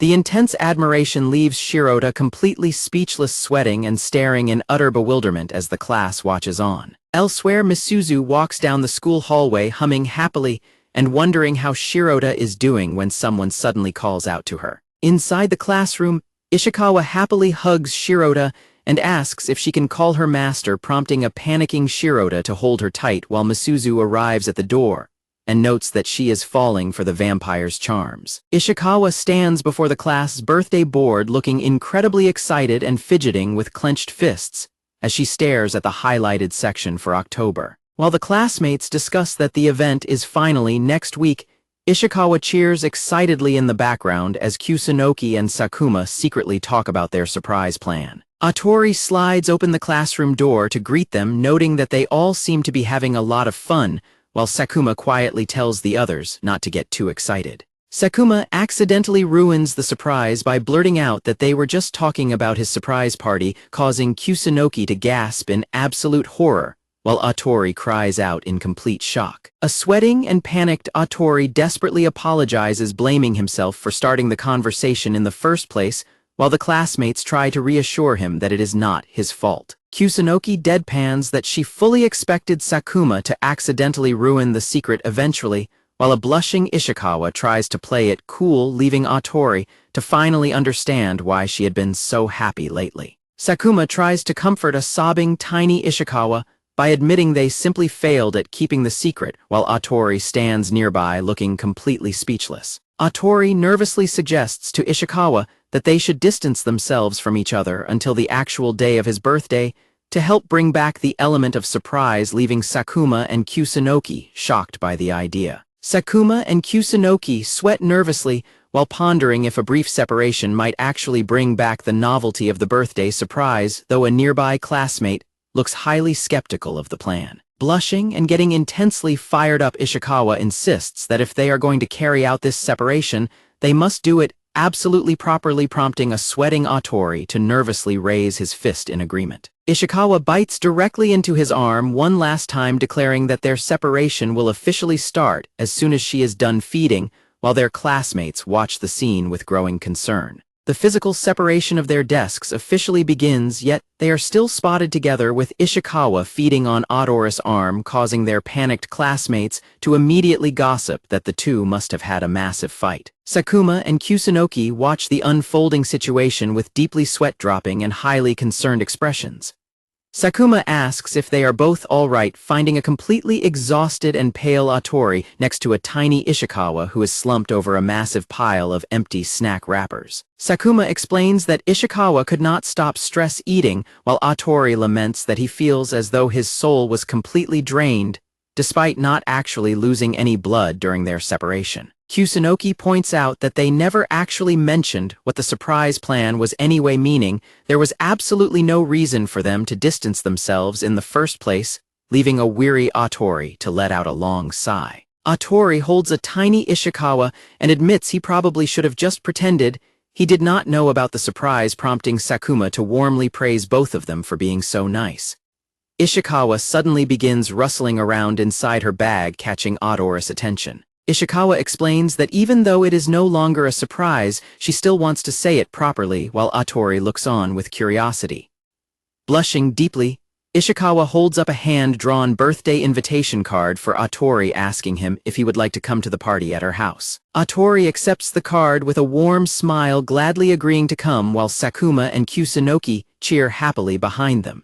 Sakuma looks closely at the hand-drawn invitation and asks Ishikawa if she made it herself, which Ishikawa proudly confirms. Ishikawa pouts that she was hoping at least the invitation would remain a surprise, promising to give cards to the other girls as well, which leaves a touched Sakuma to call out her name. Ishikawa receives a message from her mother on her phone, while Sakuma excitedly points out that they are officially having a party at Ishikawa's house, leaving a blushing Atori to silently marvel at receiving his very first invitation card. While Atori admits that he is feeling both thankful and nervous, Kusunoki notes that Ishikawa's massive house will easily be able to fit their entire class. Sakuma happily notes that Atori is going to be the major star of the party, while a confused Ishikawa suddenly mumbles in surprise into her phone. Ishikawa looks completely shocked by the phone call, leaving her surrounding friends to react in sudden surprise. Ishikawa quickly ends her call, and when a concerned Atori asks if everything is okay and what they were discussing, she warmly reassures him that everything is fine. Ishikawa explains that her mother wants to know everyone's favorite foods so she can do her best to prepare them, prompting an excited Sakuma to yell out that she wants fried chicken, while Kusunoki quickly grabs her to remind her she is not the guest of honor. Atori pauses to add that there is one more detail catching the attention of his classmates, who are still playfully bickering in the background. The classmates scream in absolute shock when they learn that Ishikawa's father is also returning home for the event and hopes to get along with all of them. Ishikawa pops a party popper while the rest of the classmates throw confetti and joyfully wish Atori a happy birthday. Standing around the balcony table, the group raises their glasses in a lively toast to celebrate the special occasion. Ishikawa proudly drapes a celebratory sash over Atori, who happily holds a bag of gifts as shurayuri, and the classmates watch with warm smiles. Atori tries on his new pocketed apron and warmly thanks everyone, while his classmates note that it fits perfectly and express their amazement at the massive balcony. Several classmates eagerly hand Atori gifts of muscle protein, iron, and calcium supplements, loudly declaring that strong muscles produce the healthiest blood, while inviting him to join their club. Turning to her mother, Ishikawa suddenly asks where her father has gone, while the rest of the classmates chat in the background. Shurayuri explains that her husband had some sudden work business to deal with, but is still trying to return, prompting the classmates to sigh in disappointment over missing the chance to meet him. Shurayuri rings her handbell and happily suggests they look at his portrait, instead presenting a massive, elegantly framed painting of a handsome vampire gentleman to the shocked crowd. Misuzu explains that Ishikawa's father is the head of the family, while Sakuma marvels at how amazing he looks in the portrait, and notes the principal's nonchalant attitude just as Ishikawa begins dragging Atori over. Shirota gasps in shock at seeing Ishikawa casually biting Atori's arm, while Atori flustredly explains that he let her, because they were talking about blood right as the other classmates excitedly call out that it is finally Ishikawa's turn to give her present. Ishikawa steps forward and happily extends her hand to Atori, announcing that she has a special surprise in store for him first. Ishikawa leads Atori onto the highest part of the rooftop, prompting a slightly nervous Atori to admit it is his first time climbing so high, while the classmates below yell for them to be careful. Shurayuri frantically sprays sunblock on Ishikawa and offers to go with her out of worry, while Misuzu playfully promises to catch them if anything goes wrong, leaving Atori sweating in nervous anticipation. Before Atori can react, Ishikawa confidently scoops him up in her arms with a bright smile, leaving him completely flustered and wondering what she is planning to do. Ishikawa sprouts her vampire wings and blasts off high into the air, clutching Atori tightly as he screams in sheer panic while the amazed crowd below watches them soar. As they glide peacefully high above the town, Atori asks if he is not too heavy, only for Ishikawa to cheerfully reply that he is actually much lighter than she had imagined. Ishikawa curiously asks Atori if he is feeling scared, but he reassures her that he is perfectly fine and actually enjoys high places, much to her relief. Ishikawa looks at Atori with a warm smile and fondly begins to reminisce about her flight during the festival closing party. Ishikawa explains that she actually wanted to bring him along during her closing party flight, adding that ever since he started giving her his blood, she has slowly become more vampire-like. Holding his hand tightly as they soar, Ishikawa happily declares that her progress is all thanks to him. Ishikawa sheepishly admits that she is still quite bad at the actual blood-sucking part, despite it being the most essential vampire trait of all. Smiling warmly at him, Ishikawa softly adds that she hopes they can keep their arrangement going. Atori smiles and blushes back, chuckling as he readily agrees with her. Ishikawa excitedly reveals that she got him a paint set as her birthday present, which prompts Atori to realize that the family artist who helped her choose it is actually a very nice person. Ishikawa proudly declares that she wants to become a vampire who is also perfect in the arts, as she decorates a plate with chocolate syrup. Ishikawa happily demands that Atori teach her how to draw even more, making a relieved Atori laugh in pure joy. Looking out at the scenery, Ishikawa gently adds that she wants to go out and try drawing this kind of beautiful view together with him. The two of them continue to fly peacefully into the bright sunset high above the sprawling town below. Night finally falls over the neighborhood, with the dark sky twinkling with countless stars.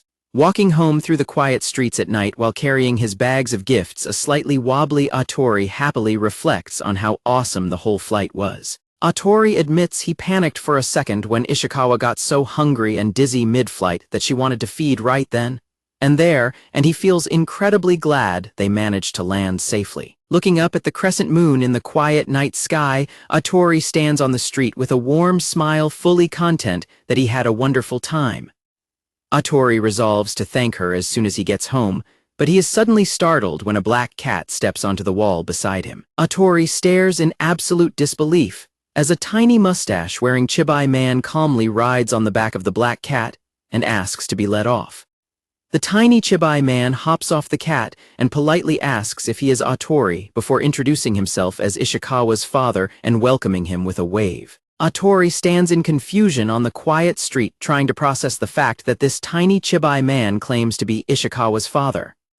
Atori looks closely at the tiny man, sweat dropping, as he notes that Ishikawa's father is completely different from what he had previously imagined. The father, Yuzaburo, proudly gestures to his own face and asks if he does not look exactly like Ishikawa around the eyes, to which a sweating Atori politely agrees. Yuzaburo hands a small bouquet of flowers to Atori as a belated birthday greeting, and when a polite Atori mentions how busy the father must be with his work, Yuzaburo sighs and admits there is more to it. The The tiny father suddenly slumps in deep gloom and confesses that he actually got completely lost, leaving a shocked Atori to gasp in surprise. When Atori kindly offers to escort him back to the train station, Yuzaburo happily accepts the offer and hitches a ride on top of Atori's head, marveling at how much the surrounding scenery has changed. Yuzaburo explains that there used to be a massive tree in the area a century ago that he used as a landmark, leaving a bewildered Atori to point out that he was not even born yet back then. Yuzaburo warmly notes that Ishikawa's growth has been incredibly fast, as well, recalling a happy memory of her proudly throwing peace signs. He explains that his daughter was particularly shy before he departed and excitedly asks Atori if he would like to see her old portrait, which a curious Atori agrees to. The old portrait reveals a young, serious-looking Ishikawa wearing glasses and a formal dress, reflecting how incredibly shy and easily startled she used to be back then. Yuzaburo explains that, when they hired a new tutor back then, Ishikawa eagerly tried to invite her to play, but the shy young girl only hid behind the door in absolute terror. She would wrap herself completely in a blanket and tremble in fear, while muttering that everything was simply too scary. Although her mother was deeply worried and frantically read parenting books, her father calmly suggested that they just watch over her for another 500 years, since these phases naturally happen. Her father decided to ask his old friend Misuzu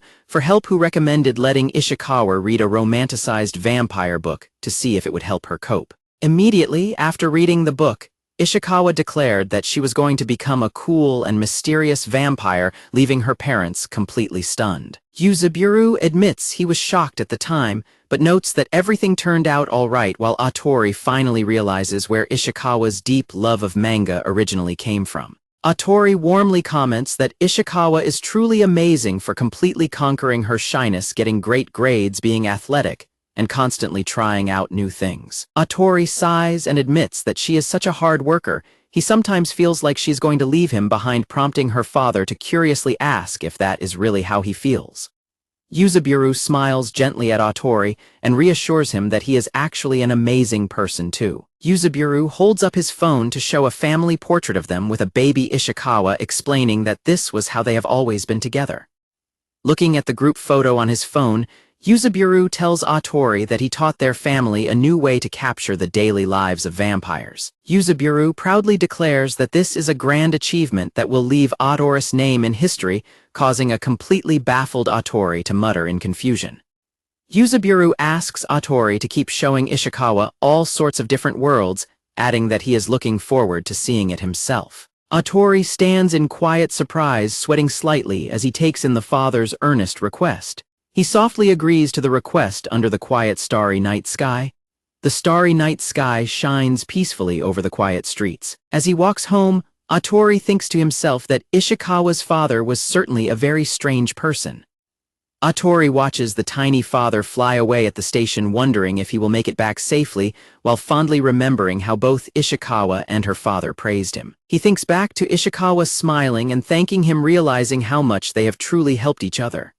The next morning, Atori walks past the shop while the shutters are being opened, reflecting that he still has a lot to think about. Atori arrives back at his family's shop, calling out that he is home, while his sister warmly welcomes him back and asks what they treated him to for his birthday. Sometime later, Misuzu smilingly gathers a group of children, asking everyone if they can get along with their older brothers and sisters today. The children enthusiastically shout their agreement, causing a sweating Atori and Ishikawa to flinch at the sudden noise, while Sakuma and Kusunoki stand beside them. Misuzu explains that they have volunteered to lead the children's annual sweet potato digging activity, and the group immediately gets to work in the dirt amidst happy chatter. Ishikawa quickly becomes a massive hit among the children, who crowd around her and marvel at her cute, pointed ears as a smiling Sakuma looks on. Ishikawa crouches down to ask a quiet little boy what is wrong, prompting him to shyly ask her to put out her hand. The little boy grinningly reveals a large grub in his palm, causing a horrified Ishikawa to scream at the top of her lungs. The boy laughs and runs away, celebrating his successful prank, while a panicked tiny Ishikawa scrambles up to cling tightly to Atori's face as Sakuma shouts after the fleeing child. A little girl steps in to protectively hug the sniffling Ishikawa, fiercely declaring that bullying little kids is bad, which leaves a confused Ishikawa wondering who the girl is calling little. The little girl happily takes Ishikawa by the hand and leads her off to dig up potatoes, leaving a stunned Atori to watch them walk away. A completely mud-covered Sakuma runs up and asks Atori if he has a towel, followed closely by an equally dirty Kusunoki. Atori asks if they are all right, but a cheerful Sakuma casually dismisses the mess and declares that all the kids are totally adorable anyway. Wiping the mud off her face with a towel, Kusunoki smilingly notes that this is still 100 times better than dealing with her bratty little brother, prompting Sakuma to note how tough she is. When Sakuma asks how things are going on his end, Atori admits that he is managing but still feels nervous around little kids. Sakuma points out that she thought he would be used to handling kids given his dynamic with Ishikawa, prompting a defensive Atori to loudly remind her that he and Ishikawa are the exact same age. Atori suddenly gasps in surprise when he notices a little boy standing right next to him and staring up at him with intense curiosity. The little boy tugs on Atori's jacket and points to a massive sweet potato, explaining that he is completely unable to pull it out. Atori holds up a small hand trowel and gently suggests that the boy needs to slowly dig around the potato first, only for the boy to casually reply that he already did. Staring at a massive, completely dug-out trench around the deeply rooted potato, a straining Atori sweats as the boy firmly repeats that he already dug it out. Atori crouches behind the boy and grips his waist to help him pull, offering encouragement, as the boy firmly tells Atori to chant with him while the other children eagerly gather around to join. Seeing how much fun they are having, Sakuma rallies the rest of the children to join in and help pull the giant potato out together. A tiny, exhausted Ishikawa trudges back while complaining about the large amount of bugs, prompting a smiling Atori to ask if she will help them pull too. Ishikawa instantly gets fired up, clenching her fist and making happy noises as she prepares to join the effort. Ishikawa suddenly grabs the vine and announces that she is going to pull, catching Atori completely off guard. With incredible force, Ishikawa yanks the massive sweet potato completely out of the ground, sending both Atori and the little boy flying through the air in absolute shock. The little boy happily catches the giant potato and cheers his success with the other children, while Sakuma and Kusunoki frantically check on a dazed Atori and Ishikawa sprawled in the dirt. The children excitedly marvel at the enormous sweet potato and pull out their own impressive finds to compare, while a completely exhausted Atori watches them alongside Ishikawa. Sakuma smiles and points out that the little boy is completely unhurt, noting how fun it all looks, while a deeply apologetic Ishikawa sweats nervously beside a still dazed Atori. As a little boy excitedly drags Sakuma away, she looks back and checks if Atori can stand up, prompting him to confirm that he is fine while he accepts a helping hand from Ishikawa. The excited children eagerly swarm Ishikawa and beg her to do the super pull again, prompting a panicking Atori to frantically warn that it is way too dangerous, while Sakuma rallies the kids for a contest to find the biggest potato. The very next day at school, a violently trembling and pale Atori laments that he is somehow the only one suffering from severe muscle aches, while a tiny Ishikawa carefully applies pain relief patches to his arms and Sakuma tries to comfort him. Ishikawa approaches the trainee teacher Shirota Makoto at her desk with a notebook and politely asks if she can ask a question, to which a slightly tense Shirota agrees. The surrounding classmates watch Ishikawa and Atori with blushing admiration, whispering that the cool pair looks exactly like a beautiful painting, while Ishikawa casually addresses Shirota as her teacher, before quickly correcting herself to call her master. Pouting sadly over the edge of the desk, Ishikawa asks Shirota if her teaching training period is going to be ending soon. Shirota clutches her chest and internally groans, taking massive critical damage from Ishikawa's overwhelming cuteness, while the tiny vampire simply tilts her head in confusion. Shirota blushes heavily and confirms that her training is indeed ending, prompting Atori to sigh and note that things will get quite lonely without her, just as a voice suddenly calls out from the doorway. The school chairman warmly notes that Shirota has completely opened up to the students, despite initially wanting to go home right away, causing a shocked Shirota to yell out her title in a panic, while a tiny Ishikawa cheers happily. The chairman winks playfully and explains that she originally came to ask Shirota for a favor, noting that her timing is absolutely perfect to plan something fun, while a nervous Shirota shudders and Atori and Ishikawa happily enjoy some lollipops. Presenting the idea of an overnight stay at the school building, the chairman playfully asks the group if they want to make some special memories together, leaving Shirota completely stunned, while Atori and Ishikawa listen curiously. Inside the school's night duty room, a sparkling Ishikawa realizes with pure excitement that they actually get to stay overnight at the school, while an amazed Atori looks around and notes that it is his very first time being in the room. Shirota explains that staying overnight is a special tradition for the teaching trainees, and while she admits letting students join them is a rare exception, she firmly warns them not to go too crazy, prompting Atori to pat an excited Ishikawa on the head and agree. When Ishikawa curiously asks what kind of work is actually required during night duty, a smiling Shirota holds up the official logbook and explains that it mostly just involves standing by and making routine additions to the record. Shirota shows the logbook to Atori and Ishikawa, but they are terrified to find it completely covered in spooky, disturbing notes left by previous trainees. Shirota gets startled simply opening the door, then nervously announces she is going on patrol, prompting a concerned Atori and Ishikawa to insist on coming along. They walk past Conference Room 1 while Atori marvels at the school. Walking down the dark hallway, an excited Ishikawa hums and calls it a test of courage, while Atori points out that the logbook made everything much scarier, leaving a sweating Shirota to quietly apologize. As they walk through the dark halls, the small sounds of a dripping sink and buzzing lights put them on edge, and when Ishikawa playfully pokes Atori, he lets out a loud, terrified scream. Atori frantically apologizes for screaming and admits he is at his limit, while Ishikawa tells him to learn from Shirota, not realizing that a crying Shirota is also completely at her limit. A dark figure suddenly rises from the shadows to greet them, causing Atori, Ishikawa, and Shirota to instantly dash away in pure terror before Misuzu can even finish her sentence. Misuzu apologizes for scaring them, and after a frightened Ishikawa scolds her, she leaves some snacks for them and slides away down the hall. Shirota stands completely drained and internally screams that she is dying, while Atori gently rocks a trembling Ishikawa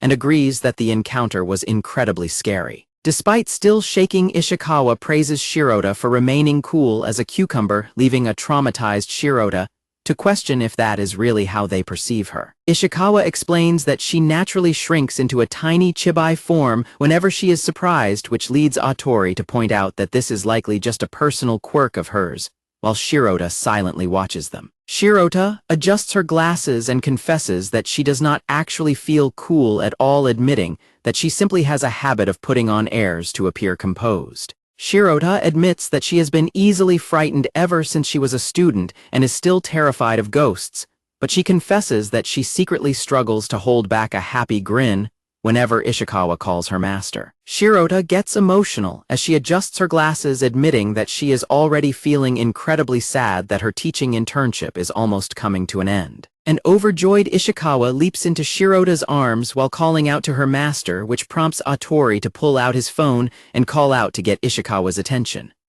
Atori presents his phone screen to Ishikawa, catching her completely by surprise. Remembering what she wanted to do, Ishikawa holds up her phone and eagerly asks Shirota if they can swap contact information. Ishikawa excitedly points out that exchanging contact details will allow them to stay in touch even after the internship ends, prompting Shirota to happily add them to a caretaker's group chat, despite noting that they are still technically in the training period. Shirota playfully tells them to keep their contact swap a secret from the rest of the school, and especially the chairman, to which Ishikawa enthusiastically agrees while Atori looks on. As night settles over the school, Ishikawa happily yells that they should stay up chatting until morning, leaving a weary Shirota to wonder if she has the physical endurance to keep up with a high school student. The school chairman and Misuzu suddenly appear and cheerfully ask to join their group chat, startling the group with their sudden presence. A profile box details Shirota Makoto's background as an alumna of the school who is rumored to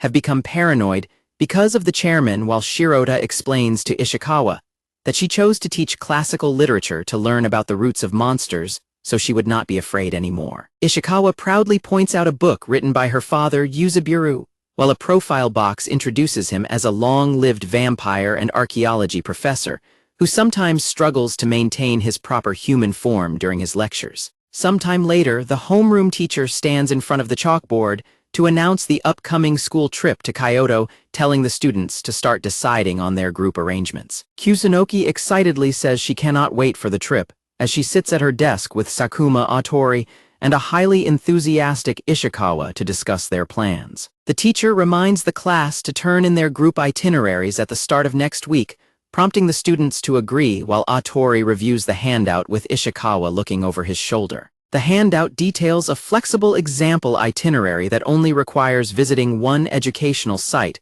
before giving them free time, though Ishikawa admits she is completely lost on where they should go. Kusunoki mentions that she has already visited Kyoto, prompting a surprised Ishikawa to call it nostalgic, while Sakuma eagerly interrupts to say that she has never been there. The group enthusiastically decides that they will go anywhere Sakuma wants to go, leaving a deeply touched Sakuma to ask if they are absolutely sure. Ishikawa reveals she has already prepared and brought along a massive packed collection of volumes listing places she wants to visit, causing Atori to note how incredibly fast she works. Ishikawa launches into an endless, passionate explanation of all the sights and foods her parents recommended, quickly burying her overwhelmed friends in a mountain of paperwork, until they frantically tell her to stop since the trip is only 3 days and 2 nights long. As Atori and Kusunoki recall how intensely prepared Ishikawa was for their previous beach trip, Sakuma steps in to ask Ishikawa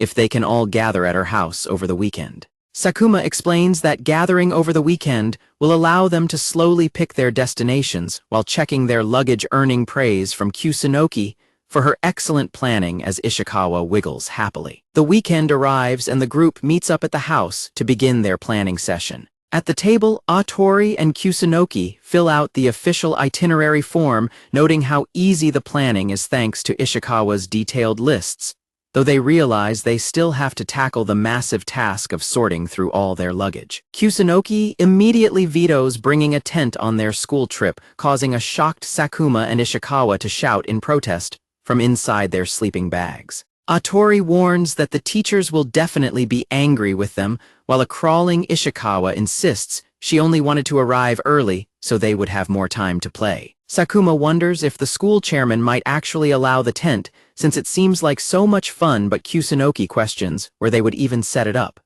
Kusunoki notices something glowing inside Ishikawa's backpack and asks what it is, prompting a nervous Ishikawa to say that she can explain. Ishikawa proudly reveals that her bag is completely packed with pillows, much to the shock of Kusunoki, who questions if she filled her entire luggage with them. Sakuma asks if Ishikawa is simply the type of person who cannot sleep without her own familiar pillow, while a confused Atori asks why she needed to bring so many of them. Ishikawa excitedly declares that the extra pillows are for a pillow fight, but Kusunoki instantly rejects the idea and demands that she leave them behind. The wall clock quietly ticks as the evening passes. Atori pauses and looks up from his drawing after hearing a clicking sound nearby. Ishikawa brings a tray of snacks to the table, and as Atori thanks her, Sakuma notices his drawing of the school trip guidebook cover and eagerly begs to see it. Ishikawa is highly impressed by the neatly completed school trip guidebook cover and praises Atori's skill, prompting a humble and thankful reply from him. Ishikawa happily giggles to herself, prompting a curious Atori and Kusunoki to ask her what is going on. Ishikawa softly reflects that until last year she never could have imagined actually going on a trip with everyone, which leaves Kusunoki and Sakuma reacting in silent surprise. Sakuma explains that she assumed Ishikawa was highly experienced with trips due to her wealthy family, but Ishikawa admits that traveling has always been a major hassle because of her constant need to feed, adding that Atori previously said the exact same thing to her. Atori encourages her by pointing out how much practice she has had ever since they met, and Ishikawa enthusiastically agrees. Ishikawa immediately hugs Atori's arm to feed while promising to improve even more before their trip begins, prompting Sakuma and Kusunoki to admire her incredibly hard-working attitude. As Atori holds a tiny Ishikawa in his arms, Sakuma playfully pokes her cheek, while a blushing Ishikawa happily declares that she cannot wait for the trip to begin. Kusunoki suddenly halts mid-bite and gasps that she forgot something highly important, while Sakuma suggests they pack up their snacks, and Atori confirms that he plans to paint during their trip. Kusunoki and Sakuma sternly warn Ishikawa to make sure she does not get lost during their travels, prompting a highly defensive Ishikawa to insist that she will not. Sakuma folds her hands to wish that they make it into the top 3, which Ishikawa enthusiastically praises, while Atori quietly prays for prosperous business, and Kusunoki wonders if her own personal wish will be granted as well. Kusunoki flips to the next page of the guidebook to continue planning, while Sakuma happily suggests they collect plenty of blessings and Ishikawa cheers about going to investigate. Kusunoki points out a mountain shrine on the map, leading Atori to mention how much he wants to see the 1,000 Torii gates, and prompting them to finalize it as their next destination. Upon arriving at the shrine, a dazed Atori holds up his phone to take photos of the endless red Torii gates, commenting that the breathtaking scenery feels like stepping straight into a fairy tale. Atori looks up in quiet awe at the Fushimi Inari Taisha shrine entrance before taking a picture of the beautiful scenery. At the Sanyo Shinkansen station, the homeroom teacher holds a clipboard and begins taking roll call, loudly calling out Ishikawa's name first. The teacher looks up in surprise when Atori answers, present on behalf of a fast-asleep Ishikawa who is drooling as she slumps completely unconscious over his chest. On board the Shinkansen train, Atori nervously tries to take a group selfie while Sakuma holds the sleeping tiny Ishikawa, and their surrounding classmates excitedly chat and prepare for the long journey ahead. The group finally arrives at Kyoto Station, and a fully energized Ishikawa immediately snaps a photo to celebrate making it, prompting a relieved Atori to note that she is no longer sleepy. The homeroom teacher instructs everyone to check in their luggage and head along their planned routes while keeping their curfew in mind, prompting Atori to guide a happy Ishikawa as they head out. The group arrives at a traditional tea house to participate in an Yuji matcha experience. As they sit inside the tea room waiting to begin, both Sakuma and a visibly trembling Ishikawa admit that the traditional setting is making them quite nervous. Following the traditional instructions, Ishikawa carefully rotates her tea bowl before taking a slow, quiet sip of the matcha. Ishikawa is instantly hit with the intense bitterness of the green tea, leaving her frozen in sheer shock, while a surprised Atori looks on. Despite trembling from the bitter taste, Ishikawa quickly composes herself and politely claims the tea was delicious, earning massive praise from Sakuma and Kusunoki for her incredibly refined manners. During lunch, the group takes a photo of their beautifully arranged traditional Japanese meal trays before eating. Sitting in a restaurant booth, the 4 friends happily enjoy their traditional meals together. While the rest of the class gathers in front of the giant temple, Sakuma happily presents matching hair ornaments to a blushing and flustered Kusunoki.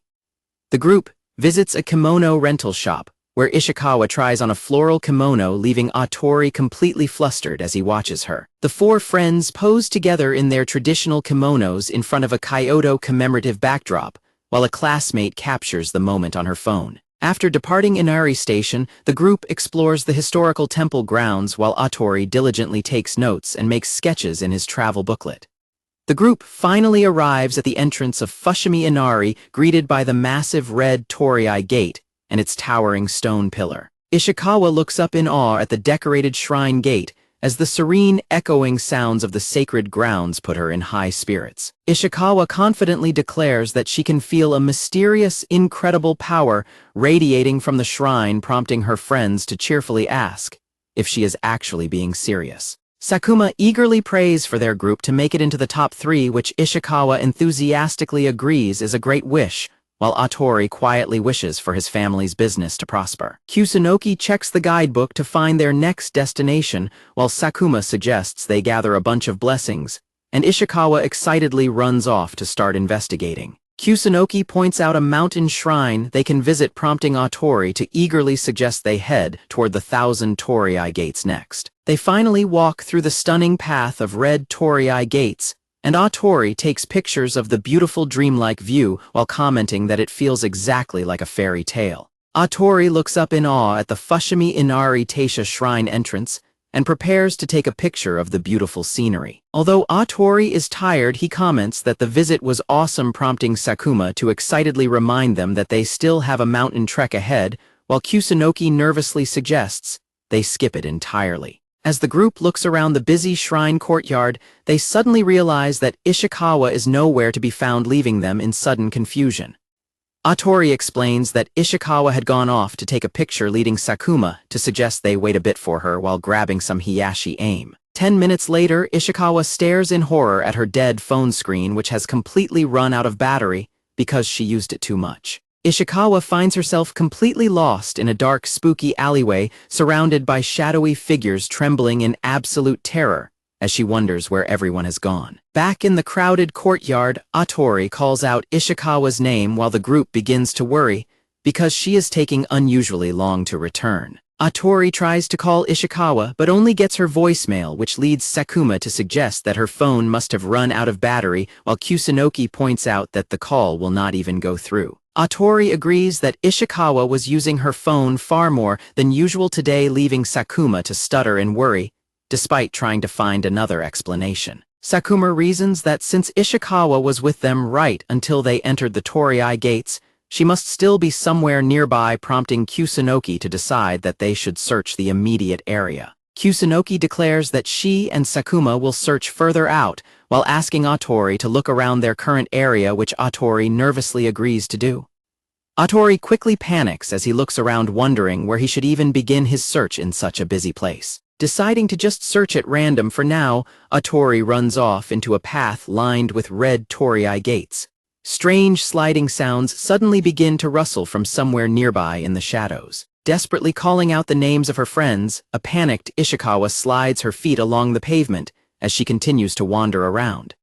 Ishikawa tearfully screams out for her friends, only to be suddenly swarmed and buried by a massive wave of round, fluffy creatures. Ishikawa struggles to push herself out from under the heavy piles, screaming in panic and demanding that the fluffy, heavy creatures get away from her. Ishikawa takes a bite of her snack as she suddenly remembers a warning from Misuzu and the others during their school night duty about the dangers of ending up completely alone.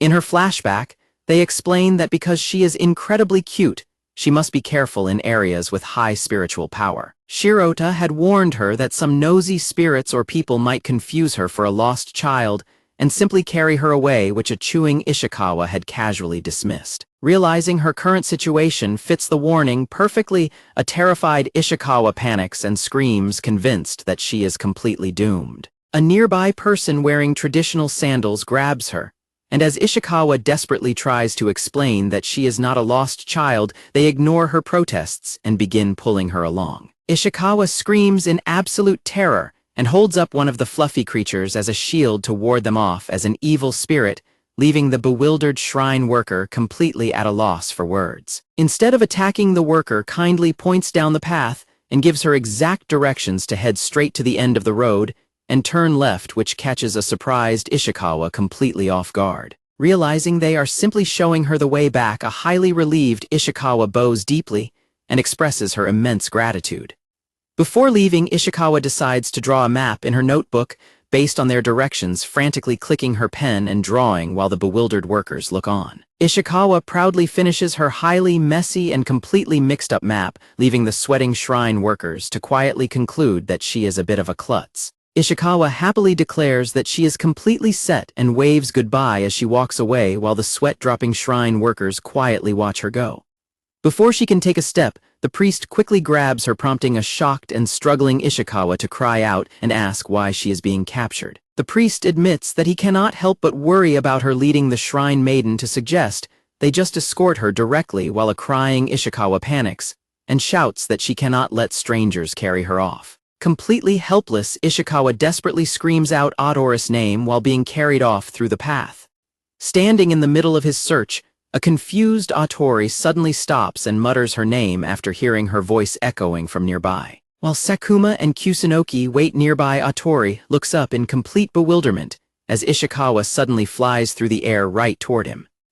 Ishikawa lands directly on top of Atori with a loud crash, sending both of them sprawling to the ground, while a shocked Sakuma and Kusunoki yell in surprise. Ishikawa clings tightly to a dazed Atori while crying that the fluffy monsters and faceless spirits are trying to capture her, leaving Kusunoki and Sakuma completely baffled by her chaotic explanation, while the shrine worker quietly sighs in relief. Ishikawa happily weeps that she finally made it back safely, while a relieved Sakuma sighs and expresses how glad she is that she is all right. Kusunoki sternly scolds Ishikawa for making them worry and demands to know where she had been the entire time, leaving a sweating Ishikawa to nervously cling to Atori's arm. Ishikawa frantically explains that as soon as she took a picture of the Torii gates, a bunch of fluffy creatures and faceless monsters suddenly swarmed her. Sakuma warmly pats Ishikawa on the head while playfully teasing her about going on a mysterious adventure, leading a tearful Ishikawa to complain that no one actually believes her story. Atori and Kusunoki point out that it is already getting dark, and when Ishikawa looks at the time showing it is past 4 in the afternoon, she screams in shock at how late it has gotten. Atori reassures the group that he already explained the situation to their teacher, so they do not need to worry about the curfew, though a worried Ishikawa still wonders about missing the rest of their planned stops. The group decides to visit just one more destination together before heading back. Sakuma looks on in wonder while Ishikawa asks Atori where they are, and a shivering Kusunoki admits she is a little scared because of the darkness. Standing in front of the shrine, Atori explains that this particular spot is rumored to grant blessings for finding missing people. Atori explains that he stumbled upon this shrine while desperately searching for Ishikawa and immediately prayed for help to find her.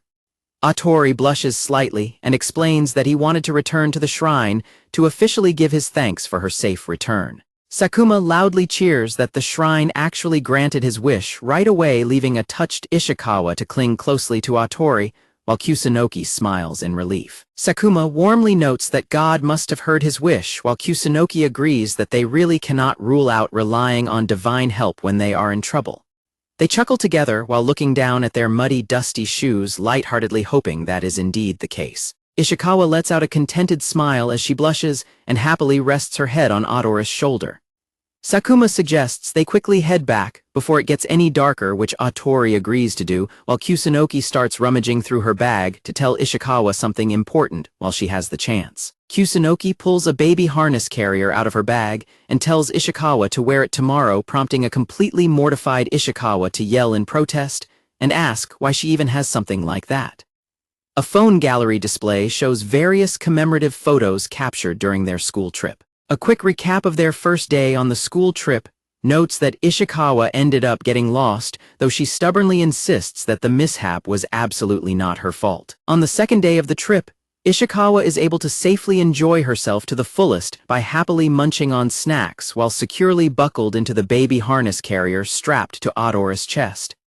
Ishikawa begins to recount the events of that night, looking quiet and reflective. Sitting with her classmates, Ishikawa comments that she is getting used to her new arrangement, while Kusunoki and Sakuma note that it is basically the same as always, as Atori awkwardly holds his arm out with nowhere to rest it. The student playing a game comments on how fast the trip went by, prompting his classmate to sigh that they will already be back home by this time tomorrow, admitting that he does not want the trip to end. Ishikawa slumps in gloom and laments that she still wanted to visit so many more places as long as she did not get lost, when a sudden loud stomping and clattering at the door catches everyone's attention. Someone storms into the room and loudly announces they have something for them, leaving a startled Atori and Ishikawa to look up in surprise. Their classmates happily crowd into the room and reveal that they all pitched in to help, leaving a shocked Ishikawa to wonder if the entire group was really involved. Suzuki Mamie explains that they managed to get official permission from their teacher for a special nighttime excursion,